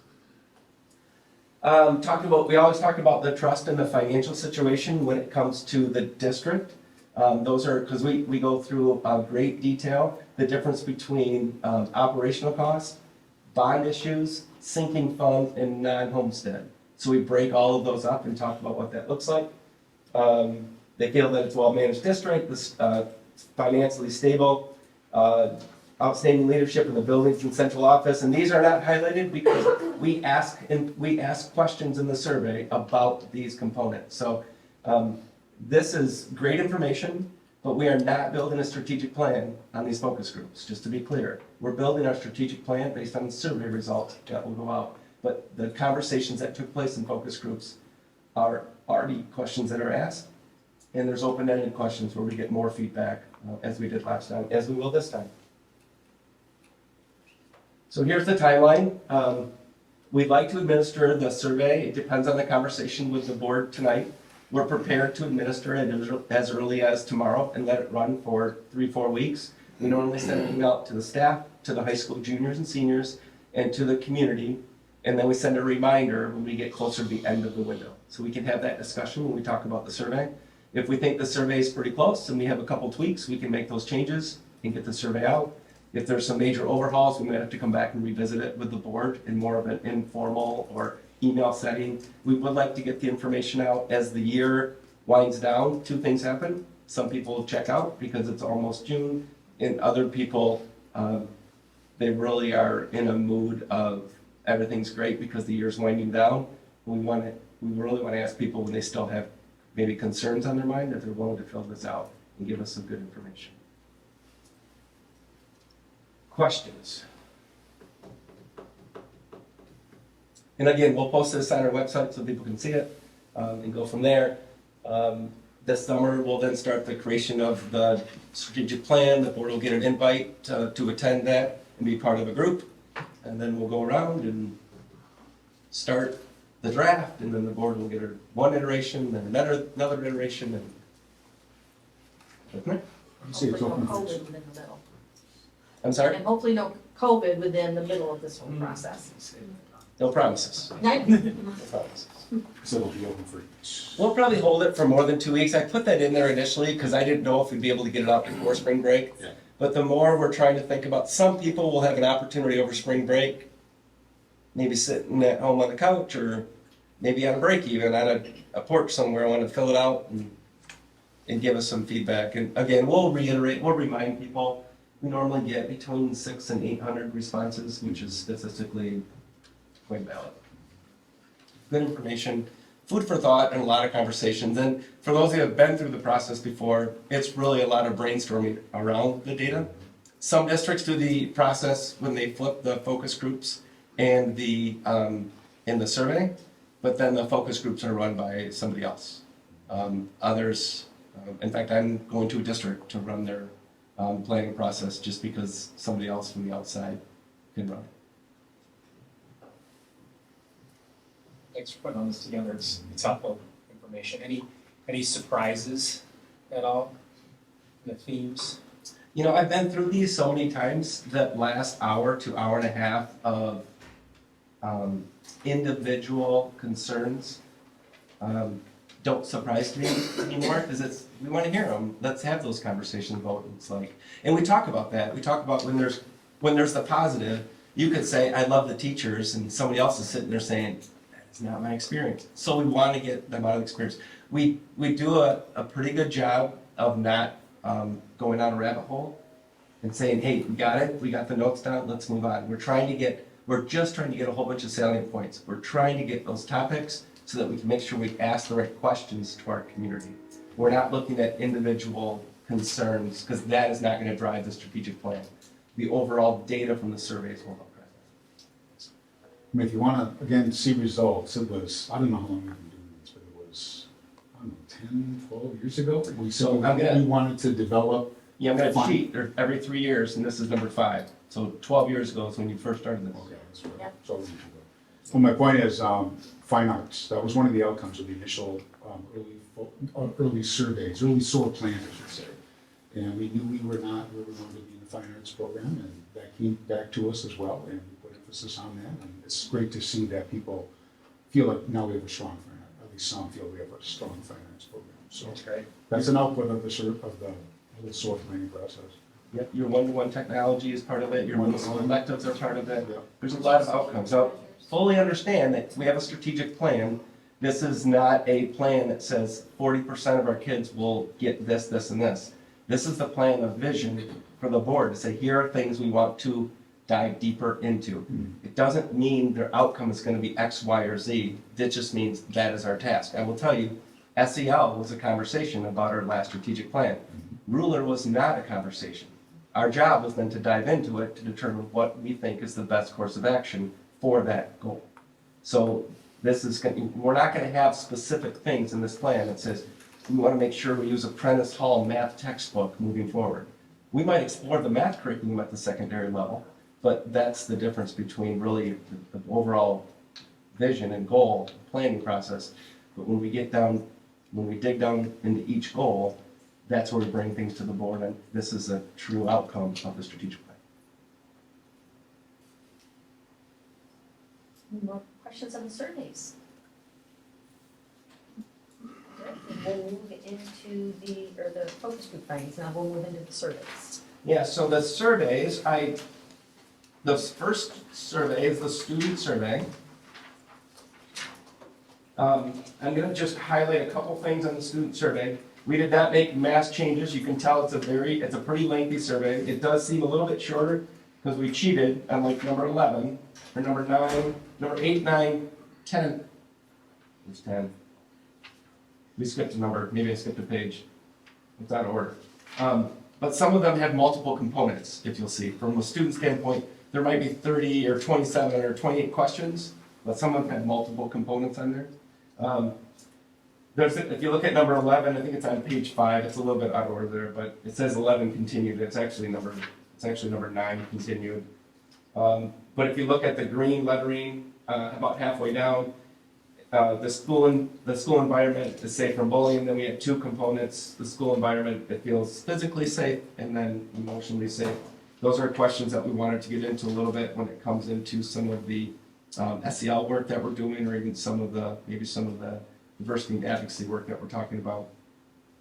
And then on number 26, we added one more component regarding harassing. This is a conversation that came out of some of our DAC work with our subcommittees and went from there. Any questions on the student survey? Question number 3. Yes. Which school do you attend, the freshman campus or the high school? Thanks. With the addition of the terminal, It's like one campus? It's not even, we're only asking Okay. juniors and seniors. Good, Thank you. good catch, thank you. And we are no longer, we're starting to reference this as the freshman wing versus the freshman campus. It'll take a little while to get away from that, but we still, total off topic, but just so the board is aware, freshmen still primarily are in this building, but they travel back and forth. It's not like we're getting rid of the freshman idea, it's just, it's not a campus anymore, it's a division, I don't know what you call it, it's a wing, it's a. Wing makes sense. It's, Yeah, yeah, it's not a wing. it's downriver, or upriver, it's north. So did you say this is only going to 11th and 12th graders? This normally will only send to 11th and 12th graders based on their experiences in the building. So do we So we'll take off the 9th and 10th grade level also. We can send it to, I would not suggest send it to anything below 5th grade. But we could send it to 9th through 12th if you would rather.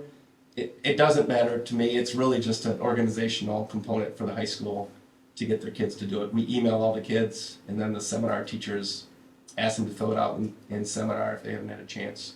We do that usually after spring break. So if you think, let's just do all 9th through 12th, we can do that. We'll still remove the freshman campus on number 3 and really get rid of the question entirely, but What have we done in the past? 11th and 12th.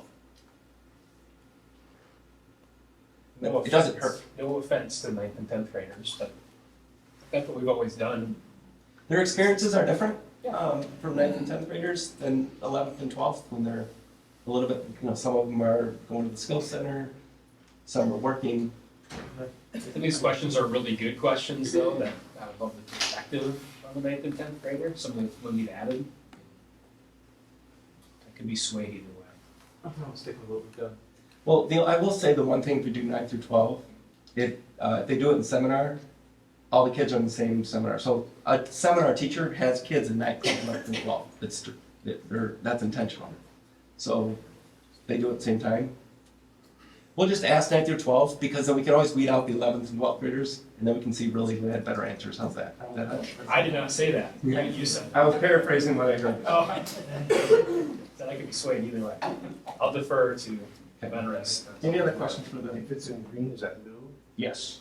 Okay. Yes. So did Jeff Drager work on this? No, we worked on it as our team. So this is the survey from before. Our administrative team went through the focus group conversations, and then we made recommendations for the changes to the questions. We did ask, does he have any sample questions? He sent us some, and we tweaked them to we think meet our needs. So he's forgiven us? Both, and we've kind of forgiven him. We are using him to collect data, but not to provide opinions. Is that a good way to put it? That's fine.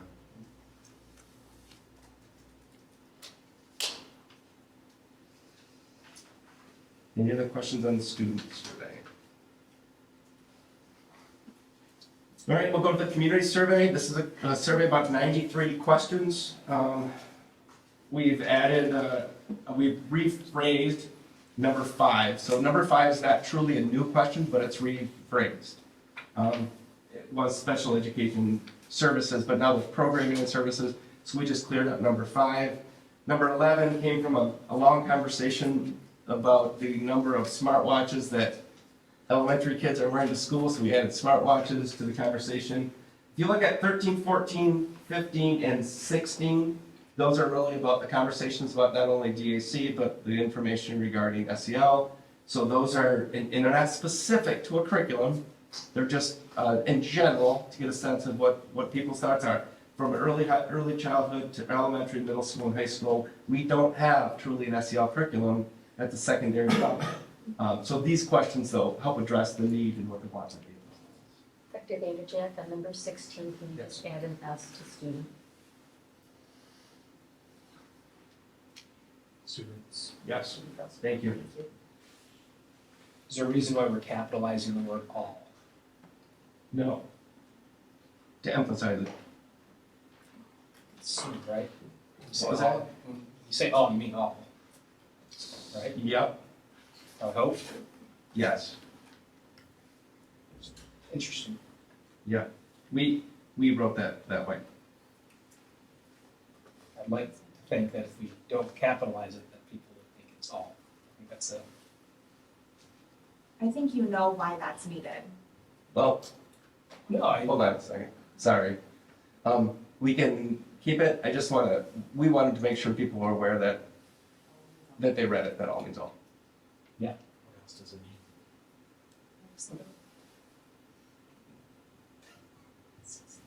I think they know that all the lowercase is the same as all of it. Well, that's not true. You can't say that after listening to the speakers today, Mark. So there's only one meaning to the word all. Okay, if that's what you want, we keep it that way. No, I'm not gonna sit here and be dehumanized. You wanna talk about how you have not seen anything from the people who are scared of what you are trying to do? You are dehumanizing me and my family and my son week after week in these meetings. I cannot say by myself. We're not gonna be intimidated. By including everyone, that's intimidating to you? That was So intimidation. You know it we was. currently do not have public comment at the moment. We're in a work session.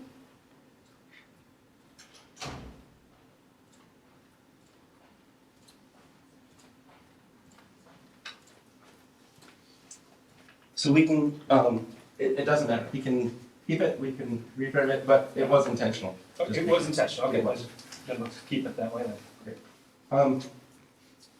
We did separate 22 and 23 for physically and emotionally. It was intentional, Yeah, I right? think that's a great idea. Yeah, 29,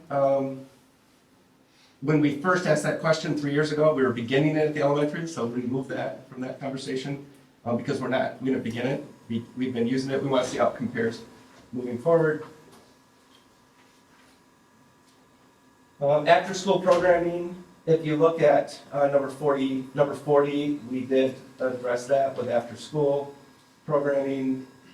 And this was really come to the tutoring conversation that Amy and her team have had with the board about how we've used federal dollars to support tutoring and how there was a major push in those conversations about keep doing it and do it more. And it's been focused on the 11T dollars or the 31O dollars and so forth, and we know those are going to expire.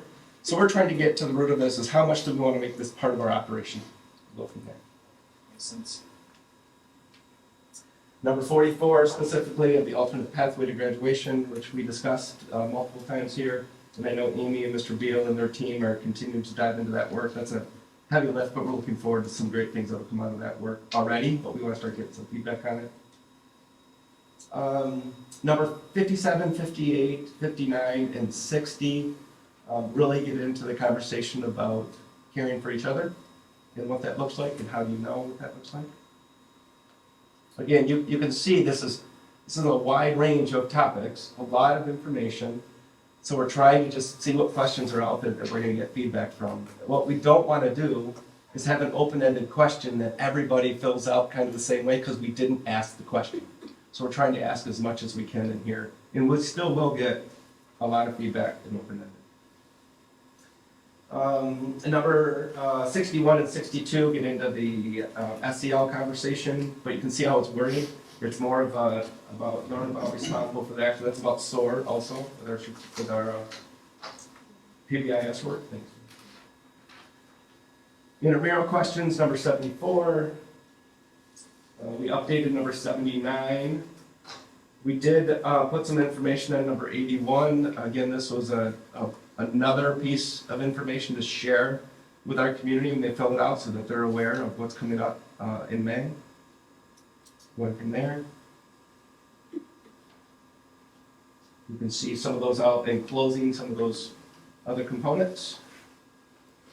And then the deleted questions on the last page, number 22. And those were, you can see specifically what that looked like. Yeah. questions on the parent survey?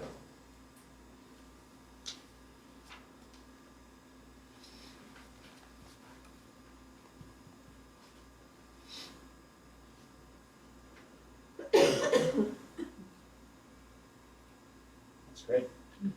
And the only thing I would ask, if you do have, we can talk when we're done, but if you do, you know how to get hold of me. There's something. All right, and the last one is the staff survey. We had to make a lot of changes to question number 1, just to, because things look different than they did 3 years ago, kind of clean that up a little bit. And then we really get into some questions about them, about the staff, and then really 36 through 39 are some that we added. We get to capitalize the all in there also, but we can change that, what? Yeah, I was gonna wait until we got through. I just noticed that in the second, or the last survey, I think it was the parent one, we deleted the thing about cell phones. Yep. But what I would be really curious to know, and maybe it's in here, and that's what I was waiting to say anything, is whether or not we find out from our teachers whether they feel that has been effective. Now, that's, I hate to say it, but that's also considering that it's being across the board consistently and regularly enforced, but whether or not they feel that that has been helpful.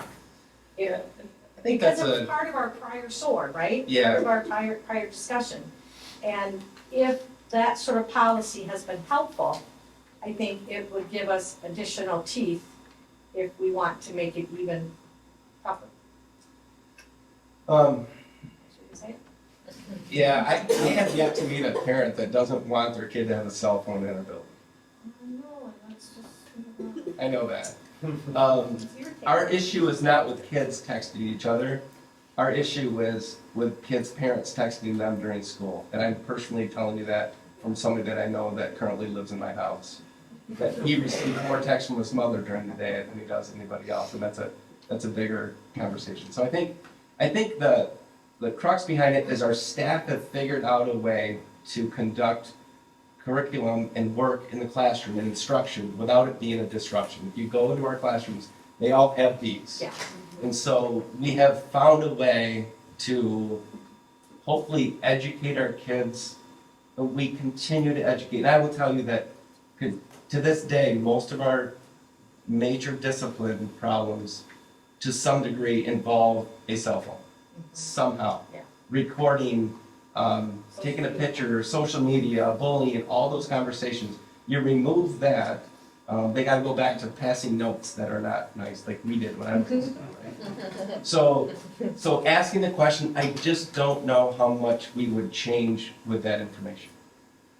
Does that make Yeah, sense? and I guess it's more of a satisfaction question. I'd like to know that they feel like, okay, we've worked together, it's not perfect, it's not how some of us would like to see a school day go, but we have facilitated changes because of SOAR 4 that have made it a better way to do school. Right. And maybe just because that's one of my pet peeves. Yeah, mine too, to be clear. And I still think we can do that work. I'm not sure that the data in there from the parents will drive that conversation. Yeah, it would be different if we asked our parents and every one of them, like, get rid of cell phones. But I spend more time talking to people about keeping cell phones than I do people. I think some of it, We can add it, it doesn't matter to me. It's one more No, question that, it's not gonna slow anybody down filling the survey out. I think I've heard from some people, it's a safety thing too, I- like heaven forbid. Well, and again, I have my own personal opinions on that because I know how it's really not. If anything, it exacerbates an already difficult situation. And talking from the spouse of a security person as well. You know, this isn't just Dawn, the mom, this is from that perspective as well. So it's one of those drums in addition to dress code that I'll continue to beat every chance I can because I feel strongly about those. But asking a question probably is not going to help it. I don't know, that's why we removed it, because I don't know if it would change it's not going to be in our strategic plan probably unless Right. we get a whole bunch of comments in the open-ended That's true. section that said, Thank you. get rid of cell phones. Yes, thank you for that. We can still go for it. I'll do a control F and search for every comment. Perhaps instead of asking a question, we can just have you make a statement. There you You know what? Anytime you want to give me the mic about those two issues, we'll be here all night. So you have information in there also about alternate pathways, self-aware, empathy, stability, and so forth. This is from staff, remind you. We did ask the question about trimesters and semesters to staff. We removed it from another one, and primarily because we want to get more feedback from our staff, the difference between elementary, middle school, and high school. High school's on trimesters. Middle school and elementary truly are not. Elementary's, it can be on trimesters, but it's really middle school and high school are different. So we did want to get feedback from our staff so we can break it up based on either an elementary teacher or middle school teacher and what their thoughts about trimester. It's not a shot across the bow about changing anything. It's simply a data collection piece for us. So that is in here. I didn't see that one. It is. It's number 124. So Dr. Jack, it says Hudsonville Public Schools presently utilizes a trimester schedule, but that's at the high school. That's so in that- high school. Yep, thank you.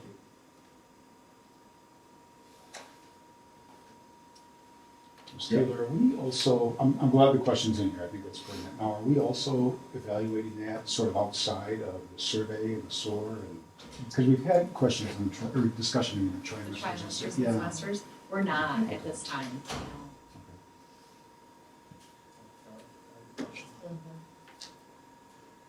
We kept 125 in there, we asked that before. That's truly a deep conversation about start times. We started to have this conversation, I know a couple of you know this, before COVID hit, and then things changed. Not that that's gonna change anything, but we'd like to get some information. And you see the questions that were deleted. Crazy to think that was a question about laptops and Chromebooks and Yes. circumstances beyond our control. That's what, didn't matter if you wanted a device or not, you Exactly. had to figure out a way to get everybody. That's amazing. Yeah, I saw 2 or 3 questions about knowing who I am as a person. Yeah. They come from Jack or from us? Us. And, It came from the focus group conversation about continuing the work, and so Okay. we didn't phrase it in a way specifically about diversity and advocacy. We didn't phrase it in a specific way about PBIS or ruler or SEL. It was simply trying to, a generic overall, how do you feel supported and how do you feel as a person? It's a good question. It is. I'm not saying in order, I guess I'm just saying that a sense of person is probably the biggest issue in the culture. Yeah. People don't really are. So we wanted to get some feedback on that, but yes, that was specifically from conversations in the focus groups. All right, any questions on the SOAR surveys? And I'm not looking for a vote on this. Is it fair to say, based on some of the feedback, that we can start sending these out? I don't get this overarching slowdown. Okay? A lot more conversations regarding the data, but clean those up and give it another once over, and then try to get those out even before spring break, which I know is 48 hours away for those that are coming. Can you guys again for Greg? Oh, Greg, the conversation was that I felt there was a pretty good sense of we can move forward with some modifications.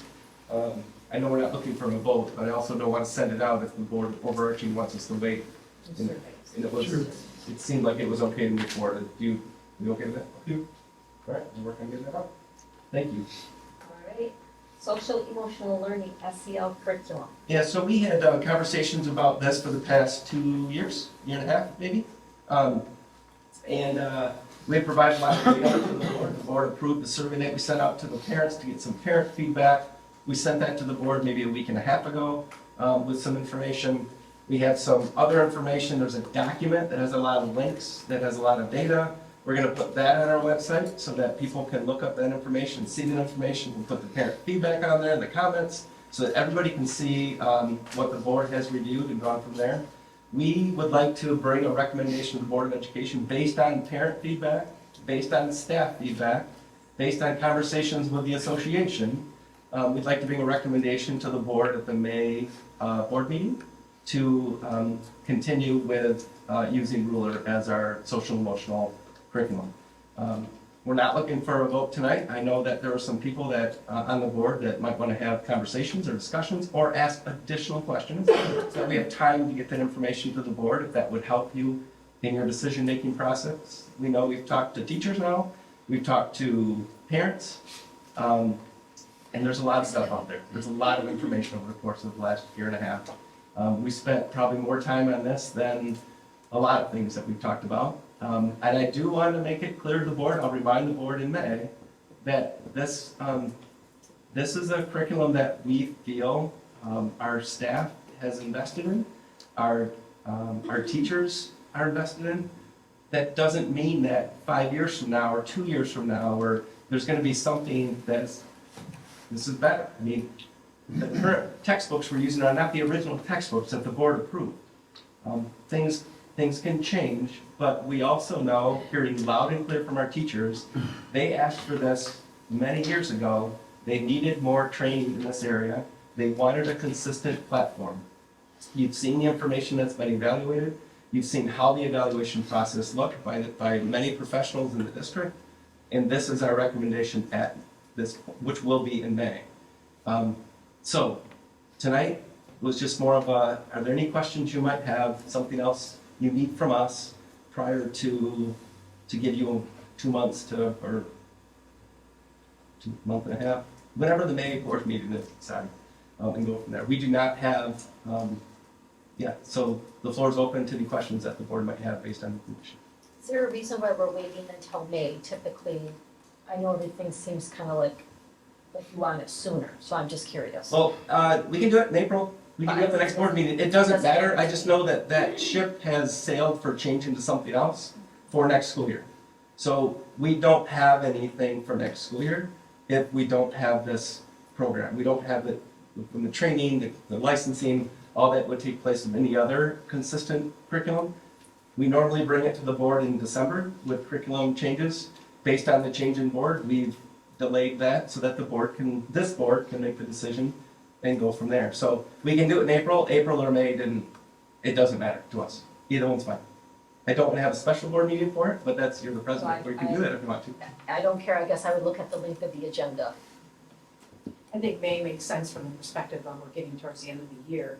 And if this is a vote we're taking about something going to be continuing, again, as was brought up by other members, let's get through as much of the year as we can.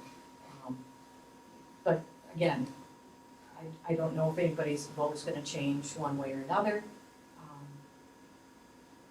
But I think it may make sense. And to your point, if there are areas that are concerning with the board with the specific components of the curriculum, and I think some of those have come to our attention and they've been addressed. We want to address those. That's with any curriculum, whether it be science or health curriculum or PE curriculum. Those come to us as an administration and we address them. And so if there are areas within this curriculum that are brought to your attention that you think are that are part of the curriculum, right, wrong, or indifferent, we want to have that conversation. No matter what curriculum, and I know as a math teacher, I can tell you this, not every question in the math book that I used was a good question. So I didn't ask every question in the math book, but I covered most of the topics in there. So we can have that conversation in April, we can have it in May, we can have it both. It doesn't matter. The one thing that I brought to the attention of the administration was the video. Yeah. I think it was a 10 or 11-year-old boy. The autistic student, right? Or the uncle was autistic. Autistic. Yeah. And a 44-year-old man and having sleepovers.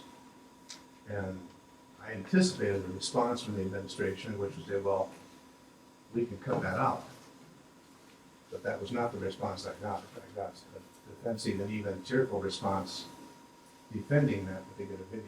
Yeah, I would say that, I'm not saying that every component that everybody has an opinion on the curriculum would be that it should be pulled out or not pulled out or part of it. But we want to dive into it to find out what was the context of the video. And I think the context of that video was not about sleepovers. It was about a relationship that a kid had with an autistic friend of her that her mother went to school with. So whether that video is used or not is not would not be, if there's something that Andrew doesn't like in there, or you don't like, or Ken doesn't like, I don't want to say, okay, we're going to pull it out, but we do want to have that conversation about whether or not that fits the lesson that is being taught. Well, I assumed that video had to do something with inclusion, or understanding, or empathy. I wasn't sure what the point was. But I couldn't think of how that video did that job best, whatever that point was. I just had a meeting in Houston with a board which has a number of doctors, pediatricians, OBGYNs on it, and I went through that video with them, And to a person, they were just appalled at that section of having sleepovers. I just can't get beyond that because there's no defense of that I can understand. And my biggest concern actually was not the video. My biggest concern was having the administration defend the video, making me wonder what else they would defend in the program.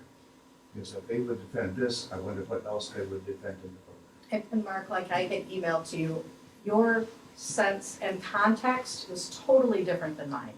And like I said, I know a lot of families who have friends over on Thanksgiving weekend. And I think my grandchild would probably say, yeah, my uncle came for a sleepover. Now, to me, all that means is, hey, we all spent the weekend together in a house and enjoyed family time together. When I saw that video, I thought the video you pointed out was something totally different. So my perspective was obviously different than yours. And I walked away with tears in my eyes after reading and watching that video because I had a Down syndrome cousin.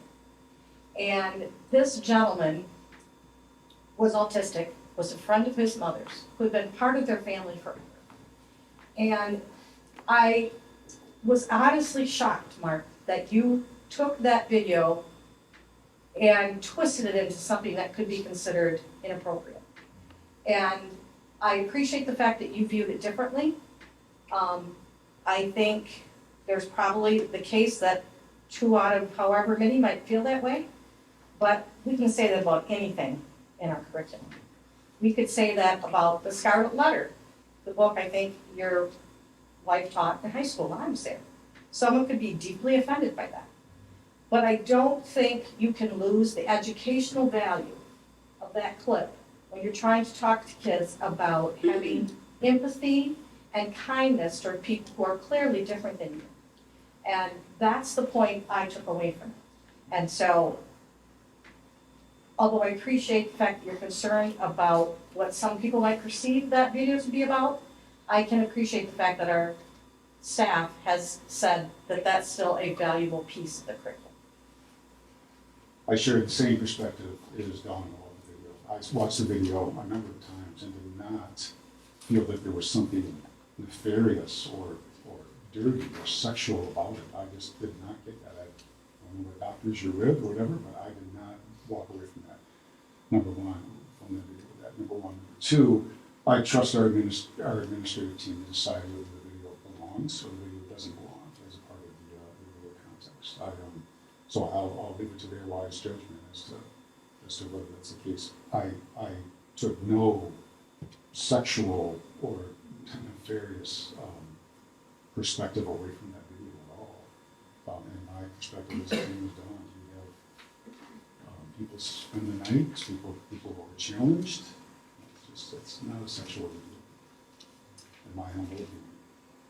So I think going back to your point, Mr. Davis, about trusting us to not defend every angle of every concern that is brought up. I don't know if, I will tell you that our job is to do the best we can to decipher information we get from concern, whether it be board members or parents, and evaluate where we think, or if that is the best avenue or best, I'll say best video to use to send the right message, right? And I'm sure we have different opinions, obviously on the board, than we do in our staff with our teachers. But I do believe that anytime there is a concern from not only a board member, from a parent, we do take them seriously to at least evaluate them. I'm not saying that everything is perfect that we do. We're not going to defend everything. There are things that when you work with people, 7,000 kids, 1,100 employees, not everybody has the same opinions that we do, but we want to make sure we do the best we can. So if that is the perception, we need to do a better job. That's not our intent. On the original teacher survey, the number one concern they had was not having enough time. And I know when we resurveyed the teachers, we did not ask that question. Do we have any sense of how the teachers feel about time? Because that came through significantly that they didn't have time for the core subjects, and then we were adding more to their plates. Have we? I'm listening, sorry. Yeah, do we have any sense of time? Yeah, we had asked, not the same question, but a similar question about time, and to try to address just what our was complete in the minutes that you have allocated for this. I believe we kind of captured this in a Q&A previously. I don't recall which one, but I'm happy. Repeat what you just said, because it's, your question that you asked isn't getting to my question though. The question that you just indicated, unless I've heard you wrong, and maybe I have, is you were asking them if they had time to complete the allocated SEL lesson. That's different than, Time to complete math, English, science, and social yes, the studies. core subjects, Yeah. because that was the concern that came through was what can you take away?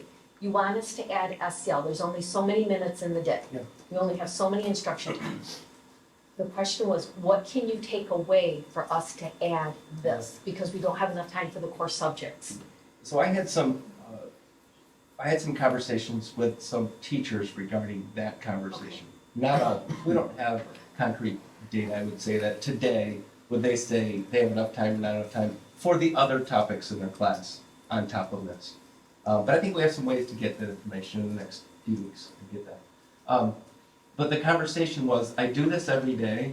At least this is structured, so now I know it's going to take me 15 minutes versus 45 minutes. Because when kids get into a tussle on the playground, they just lost all their reading time, because this is what we have to talk about now, as opposed to having lessons that are specific towards addressing these. So it's more of a structure, which from what I'm hearing from teachers, not all of them, is that they have more time with their other subjects because they know there's a small window, and the lessons are prepared by the PBIS specialists in the building. So it's not the teacher spending every night 2 hours reinventing the wheel. Their staffs are working together on creating that they're sharing, so there's a consistent message. But I'll work on getting some of that, because I have another way, maybe we can work through the teachers, the elementary teachers association, working with them, asking some of those questions. They might be able to give feedback to their building leaders a little bit differently than from us, if that makes sense. The other question that I have is, and I had asked this of you, Dr. Vanderjagt, and I think Mandy, is could you share with me the list of changes that we have made in the ruler curriculum? You indicated it was too time intensive because we've made numerous changes. Yeah. So then if we've made so many changes that it's too time consuming to even write them down, what are we paying for in the curriculum if we have modified it that much? So I'm going to draw this analogy only because I was a teacher for many years, that I'm going to tell you I taught math, as you all know, because I say this not every meeting, but quite a bit. In my textbook, it tells you how to teach the lesson, every lesson, and I never followed what the textbook told me how to teach. I still taught the Pythagorean theorem, but I taught it in a way that I believe the kids would get the message. I didn't follow specifically script by script what was in there, but the message was there. And I think that's what we've done to make ruler Hudsonvilleized. So if you can still say that I was teaching math, even though I didn't teach it exactly how the Prentice Hall book told me to teach it, I was still teaching math. We're still teaching ruler. Has it been? Does it meet the needs of our kids and our community at this time? I think so, and I think we continue to have those conversations. And I think that's the important part, is when you have concerns about whether it's a video or a message or a phrase or a word or a time, then our staff dive into that, because you have somebody at each grade level, they work together, they're in a building with that grade level, they're having those professional conversations about, hey, this lesson didn't go as well as we wanted it to go. How do we make this better, different, so that the kids can have conversations, whatever it looks like. So I think, so to go through and say, here is every little word that's been changed or tweaked or adjustment, a video that may have been substituted. I mean, you saw a couple of teacher videos in there. There are some of those that our teachers have done, so that the message is consistent amongst the district. So it is still ruler. If you were to walk in and say, this is still our ruler curriculum, it is. Has it been adjusted to meet the needs of time and expectations in our district? Then I would say, yeah, if that answers your question. It does. So when I went probably a year ago, and I went to the elementary school that I'm assigned to, and I met with teachers, I observed lessons, talked with many people. over and over again, SOAR was brought up. We've got a program, it was called SOAR. SOAR worked great. Why couldn't we implement SOAR throughout the district? So Yes. we've talked about how the teachers have done a great job developing our own science recently. We have PBI as specialists. There was so much feedback that I received on SOAR. So that, I'm just. Yeah, there's at least one building that had SOAR prior to a lot of buildings, and they were pretty passionate about it. And that might be the building when I was assigned to. Actually, was the building you were assigned to. So, and so when the district went to this model, it's not a curriculum. It's positive behaviors, right? It's really supporting kids that do things right, and we see that district-wide. It's not a curriculum. It's not a curriculum we use at the elementary. It's an expectation of behaviors. And it's really a celebrating the kids when they do things right. We see it at the middle school. We actually see it at the high school too, because now some of those kids are moving up through the middle school and into the high school. It will look different with an 18-year-old than it will with a 5-year-old. But that is not a curriculum. That is not a set of expectations. That is not a social emotional learning curriculum. And that was what our teachers, when we brought Dr. Stephanie Grant in to have the trauma-informed classroom, a lot of this conversation started with our staff by saying we need a consistent curriculum amongst the district because everybody was doing their own thing when it comes to students' social and emotional needs in the classroom. And we did it years ago, and every teacher was different. The teachers were asking for something consistent, primarily at the elementary level. And we know this will look different at the secondary level just because of the age of our kids. So that's why we've had some informal conversations about what could this look like in the secondary. I think that's something that we need to explore, but I don't have a good answer for that.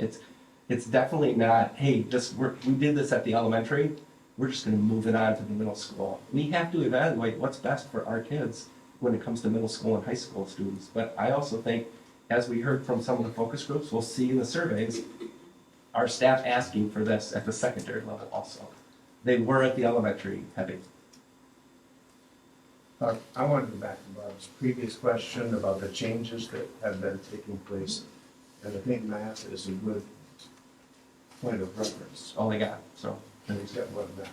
But if I understand Bob's question, I think her question had to do with content. And your answer had to do with method. So the content hasn't changed. So the wording, the lettering, the content in there is the same. The chart, it's at the elementary level for the secondary building, but the 4 quadrants, the words that are in there, those have not changed. How to share the content may have been adjusted from the blanket handout they gave you or the blanket parent letter that would go home with that word. So you pick a word. So all the changes then, excuse me for jumping in, all the changes have to do with method, no changes with regard to content. Yeah, so if there's a change to content, it would be a video that we didn't think was a good video, so we created one that covered the same word and went from there. So it would be the approach to the same word. We didn't change value to a different word because we didn't like the word. We still taught the word valued, but if we were trying to teach it with a blanket video or a handout or a student project, we did it Hudsonville way. Does that make sense? So it didn't change the content. From the original or from a revised version of it? From the original. From the original. Yeah. There's a set of 100 words. Did I say that right? Is there 100? 64. I should count. And we don't cover them all. But that doesn't mean that they're not there, and at some point they will be. I think that's kind of where I start to go. I appreciate the work that you two done getting me, answering questions as I'm trying to get up to speed on all of this. But I don't think it's fair to look at any one individual unit. To your point, you perceived a video different than Mark. I perceived it similar to you, or I didn't necessarily have a problem with it. I don't want to get into each individual lesson. I think that's outside of the scope of what we're being asked to do. It's more the theme, the overarching thing that we have to consider as a group. Because quite honestly, a lot of this stuff is dynamic and it's changing. the language, the definitions of words are changing. And to think that this is gonna look the same 5 years from now or 2 years from now, it's changing very quickly. I read every single response in the parent surveys.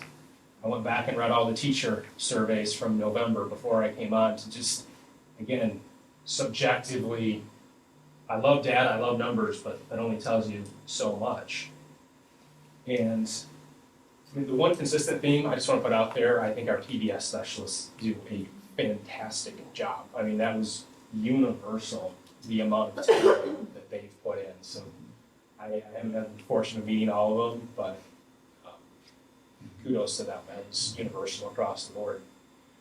Part of that concerns me, not just for ruler, but just, again, we've talked before in these meetings about we're using COVID money for some of these positions. I want to like step back and really make sure we figure out how to make this continue to work, because I think those positions are vital.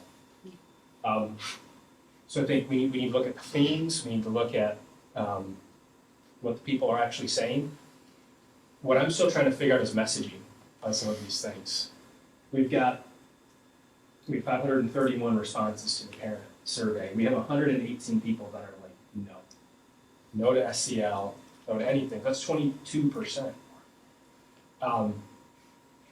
For whatever reason, there's a lot of reasons I think SEL's become weaponized in a lot of ways. To me, it's not a new concept. Teachers have been doing it for forever. And as I look at putting productive members of society out there, when these kids graduate out into the world, being confident in who you are and how you treat others, to me, is just as important as how you are at math and reading and all of that. This is really important stuff that we're trying to address. And I want to figure out a way how we can talk about this in a way that it's positive, because that's what we're really trying to do. We're not trying to hurt anybody here. But I want to validate what the 22% say, as well as the 73% that are, hey, yes to this. I love that. I love numbers. Again, there's the 22 is just a no. There's nothing. What's interesting, I do actually like how the questions were asked as I dug into this further. We had roughly 73% of the people that said yes to SEL, and 90% of them said yes to ruler. So I'm like, okay, what about ruler are the people saying? And so again, it's totally subjective, but there's only about 16% of the yeses that, like, when they had to tell me about the positives about it, that they could like say something specific to ruler. Most of the people that said, we talked about the positive of it, was like SEL in general. I just thought that was interesting. It got me thinking, you mentioned maybe when we met in your office, only about 10 people ever come in and looked at the curriculum. That's why it's up to us to do the work, because people are busy. They're raising their kids, they're going to work, they're doing all this stuff. I want everybody to know in this room, I think we all take this really serious, and this weighs on us. And we're trying to sift through all this data and hear people. But at the end of the day, we're trying to make better members of society. I think that's a huge deal. So these are like the things that we need to sift through. Is not just a data point, but I really encourage everybody to read through what the parents said and what the teachers said as well. So I think there's a lot of knowledge and a lot of wisdom in what they're saying too. So before we go to the vote, just read through. And I will point out that it's your work to dive into this to help make a decision, but it's our work to walk alongside the parents. Because at the end of the day, our response is not, you can always opt your kid out. That's just not a good response. Our response is we want to walk alongside a parent that has concerns regarding a portion of it or all of it, or what, and how can we walk alongside it, because though every student is important to their well-being. And so the answer isn't like, if you don't like it, then that's not what we want to do. No. So we want to walk along, so our work is to make sure with any content area that the board approves. Now, we're gonna have similar conversation when it comes to any changes to the recommendation from the sex ed advisory board. We've had similar conversations with our science textbooks. We have similar conversations with the health curriculum. Those are all conversations that we want to walk alongside parents when they do have concerns, and see how we can address or support them as best possible for children. One of the, I mean, to pick up on the next point, one of the things that you do here, when you read all the comments, and I have as well, and all look at all the data and you read everything. And it came up a little bit tonight. You do hear the comments about what if a child comes in and they're not just talking about, hey, I had a great, softball game last night or t-ball game or something like that, but there's something that's more in depth that's on their mind, that they're thinking about. It could be a family situation or a loss of a family member or a pet. I mean, it could be something deep, and you do hear, read and you hear comments about our teachers are exemplary and well-trained and just do a great job. But is that their forte? Is that their mission to delve into these deeper problems or these deeper, not problems, but these deeper emotions that some students may bring into the classroom? What is our approach to that? When somebody I can tell you, I never was trained in that when I went to school, Yeah. and I spent more time as a coach and a teacher dealing with the emotional part of teaching versus the X's and O's in the content. Anybody can teach content. It takes a lot of work to teach kids. And I think that's, we are a very high-performing district. We are a very attractive district, and we have very high bar for when we bring staff in here and they work with our kids. And I think a lot of them have those personal skills. You look at the Chris Carrolls and the Chris Bolheises and the Beamers, and that you look at some of these teachers all throughout the district. I've been in all of their classrooms, and I've seen them building relationships on top of anything I've ever seen. Yeah, I'm not questioning that so much, Dr. Vanderjack, because I know, I agree with you. I mean, 5 kids go through, I totally agree with everything you said. But if there is that deeper, I've lost a parent or something, do we refer them to school counselors? Do we have some nanny shaking?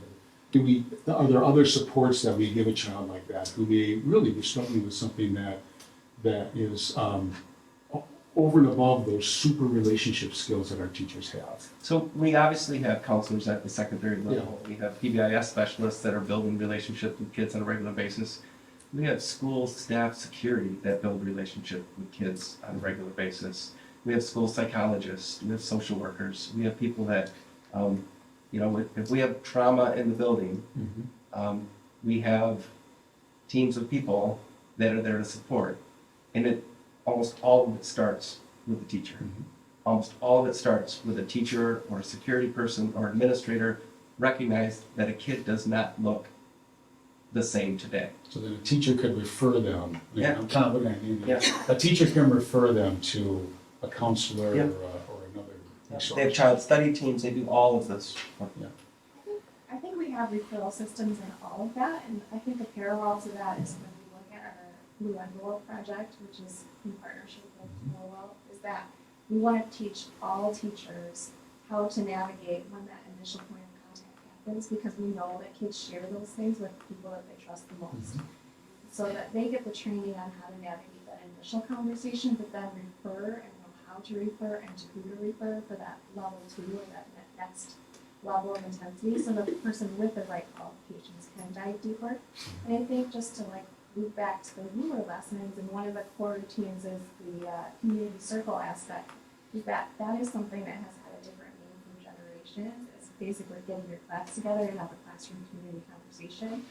Is that the purpose of those is not to provide group therapy. The purpose of that is to build a community and foster a sense of, we're in this together, and we might have a guiding question to open that. But if the student does share something that's beyond the scope of that lesson or that time together, we do have referral systems so that conversation can continue in a space and a time that works best for that student. So I would want to just ask that. Okay, thank you.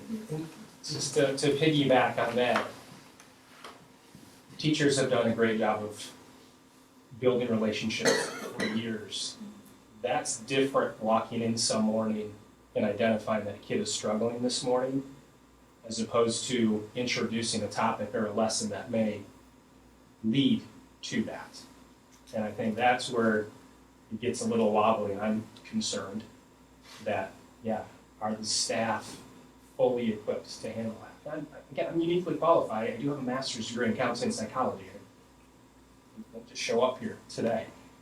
Because I want to look at this holistically too. This is not just a ruler conversation. This is a part of a bigger structure of supports for our kids, and we talk about a lot of the needs. I don't want to put our staff in positions where they're uncomfortable and not qualified, because then the child who's in need isn't getting the care that they need. And I want to look at, hey, we've got these great positions, but do we need to look at, you know, mental health professionals to be involved earlier at this? I think to your point, and I think I'm hearing you right, is the staff may not be all be trained as mental health professionals. However, having the PBIS specialist in the building help to be that conduit of being able to navigate. And there are times, I'm sure there are times in the classroom where they may not cover a topic based on something that might have transpired the night before or the morning of or on the playground. And they have to deviate. And that happens on a regular basis in a classroom. That's just what teachers do. But I do think that that's another plug to figuring out from a systemic standpoint, how can this district maintain the supports that we do have once some of this federal funding looks different? And I think that's important. And it's not as easy as just saying, let's put a counselor at every elementary school.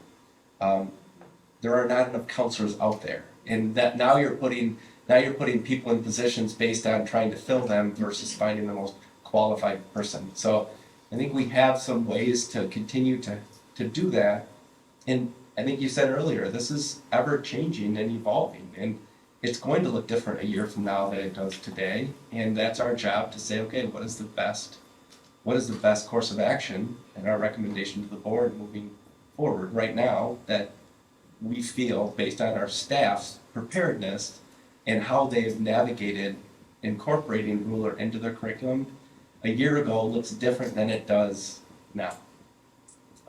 And talking with several staff and leadership in the building saying that this just looks different than it did a year ago. It was 66%, I think said keep it.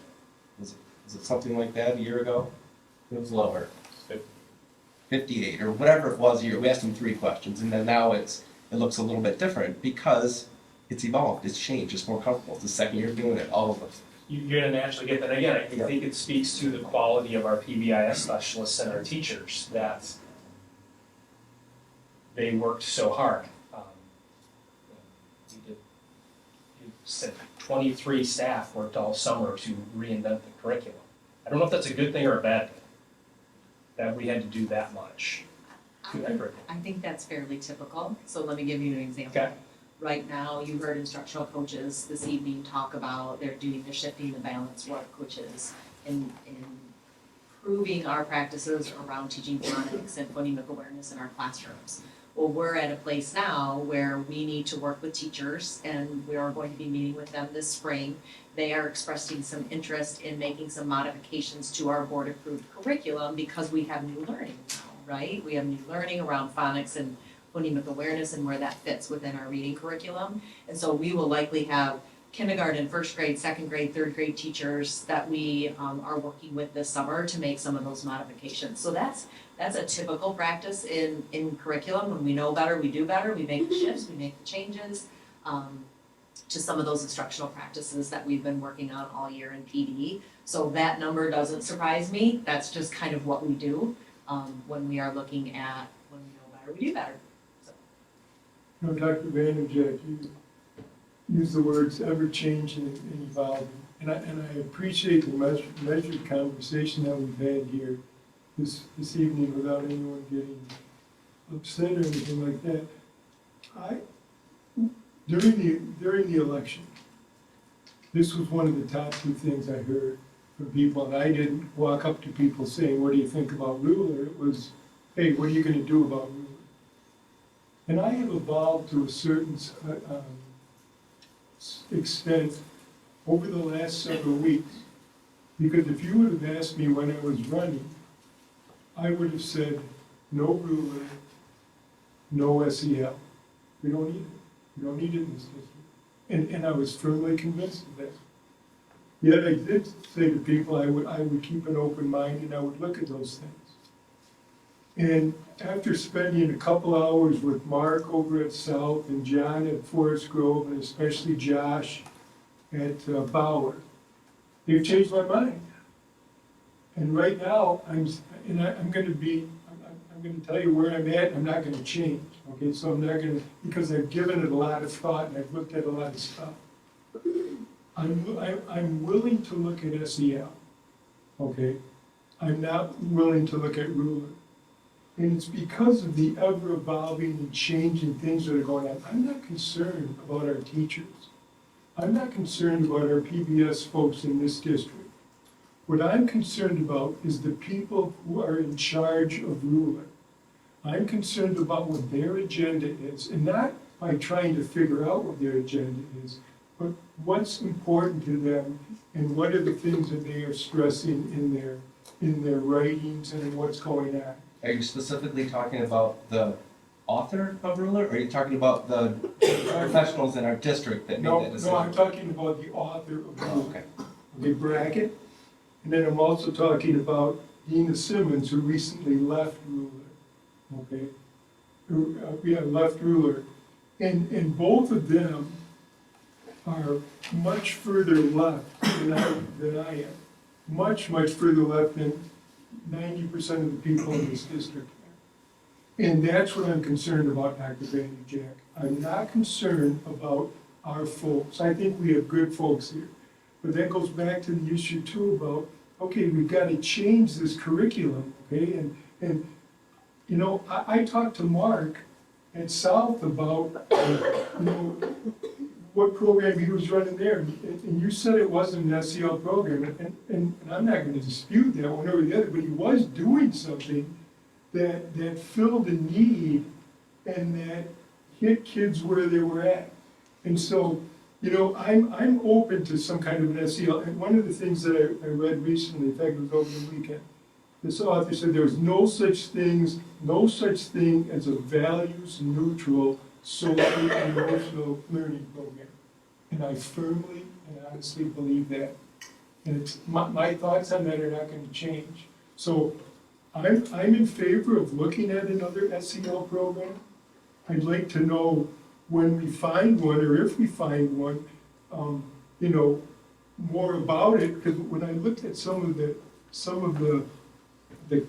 replies to Nick, when I started looking, a lot of that stuff was just words out there. I mean, I couldn't find anything where if my procurement guy, when I was a post office guy, if my procurement guy would have come up to me and tried to sell me on something, the stuff I was looking at here, I couldn't figure that out.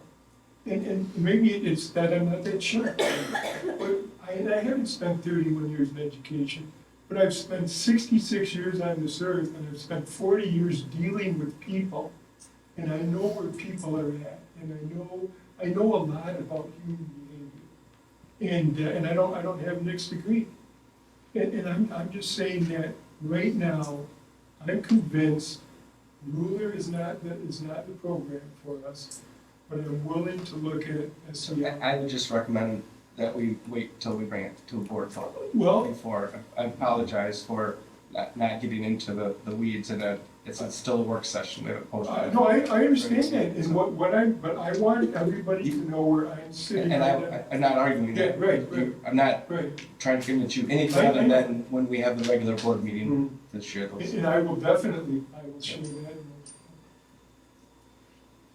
I think it's kind of encouraging that we have more agreement than disagreement here tonight. We all agree that social and emotional learning is important. think anybody here, there may be some other people outside who don't agree, but I think we all agree that social emotional learning is an important issue and needs to be addressed.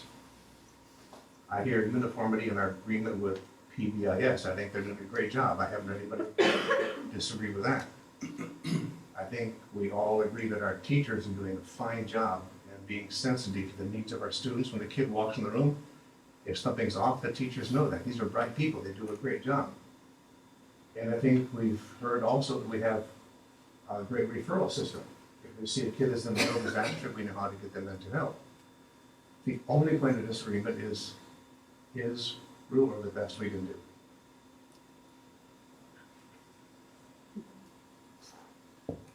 Understand that point, and again, our administrative team went through an exhaustive process of evaluating, and to me, that question was answered based on the process that the administrative team went through. So we'll talk more about it. Sounds like in the April or May meeting. So I'm going to work on getting some more information to your question specifically about time, and not the time of the lessons, but the time it could defer from other kinds of areas. I'll work on that. And then if we get more information, probably won't be before spring break. That's in 2 days, but we'll try to get as best we can some information. It might be anecdotal. I don't know if we'll be able to. We'll figure something out. There was some good anecdotal There is, information in the teacher November survey. I mean, time came up several times again in the comments section, so it's still out there. Yeah. I would encourage the board to next point of going through the data. If SEL curriculum is important to the board and you remove those that don't want SEL, what percentage then is left of those that want ruler? So 3% difference. Yeah, so I think something to look at, because I'm not saying that ruler is the end all be all. So don't misunderstand that I'm suggesting that you change your mind, or that's not what I'm suggesting. All I'm suggesting is no matter what we choose, I still believe as the superintendent that we need a consistent message across the district. That is something we've been trying to do for years, is to have 8 elementaries on the same page, not all on different pages, but all of it. That's why we have PBIS specialists that meet regularly in every building and not just in 3 buildings or 5 buildings or something like that. So, I just would encourage you to look at that data closely from the parents and from the staff. I think we have the staff has spoken also.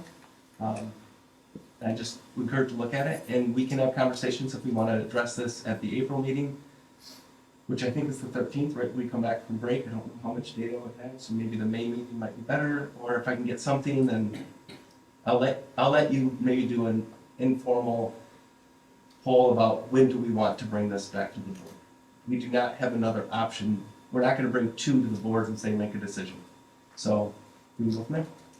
And also just in addition to the data, I mean, like all of us, I think, spoken with a number of building principals and other teachers, and the perspectives that they've shared over the last, since I've been on the board, since last fall, has been extremely eye-opening to me too. I know their time is really, really, really valuable, so I'll be respectful of that, but the people that are doing the work, the principals that are in the buildings, and the people that are seeing how this is benefiting the students, those are also really valuable data points, in addition to the data points we already have. So trying to find a lot of the principles, but it's really, I've had a lot of good meetings with a lot of different perspectives, and it's really good.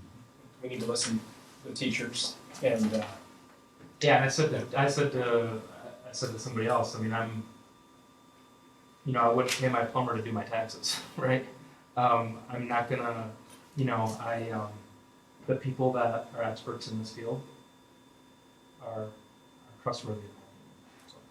I would say yes, we have to value that, but we have a job to do as board members. Absolutely. And it's our job to make this decision. Absolutely. So we have to remember that. And I'm a firm believer though too in consistency across the districts, to your point, Dr. Vanderjack, that I think the last place that we want to be in long term is no guardrails forever. This is too important to kind of leave it up to the individual. So we need to have consistency. Yeah, the teachers want and need guardrails too, because these are obviously sensitive topics, and without guardrails, like what do our students get? Plumber doing their taxes. That's right. Okay, so with the, would like this discussion in April or when? What do you want to check with us in? Follow up afterwards. Yeah. Let me get some data for you, President, and then you can maybe make a decision next couple weeks. We don't have to make the decision until Monday, or we have time to post and alter the agenda. So just to be clear, when we vote on whether or not we will approve ruler, if we don't approve ruler, we will not have an SEL Until we can. Until we decide. We're not just gonna look at the second program on there, because there were differences in that. I mean, we have to, yes. I don't have good answers. Start the curriculum review process. So that could take a year or more, or that's a good. Any other questions on SEL? Discussion? All right, why don't we do a brief roundtable? We'll start with Mr. Davis. I went to see the high school play, thinking I was going to see a high school play, but it was very professional. So well done. I enjoyed it very much. Yes, I did too. I thought the musical was very well done. And I'm a sports family. I grew up a sports guy. And so my boys and I, my wife, we go to a lot of Hudsonville athletic events. But the musical was really, really impressive, and it's got me motivated to do more of that with my boys. My boys have been talking about it ever since. They're like, that was awesome. You gonna start singing? I already do sing. Don't ask me how good I was.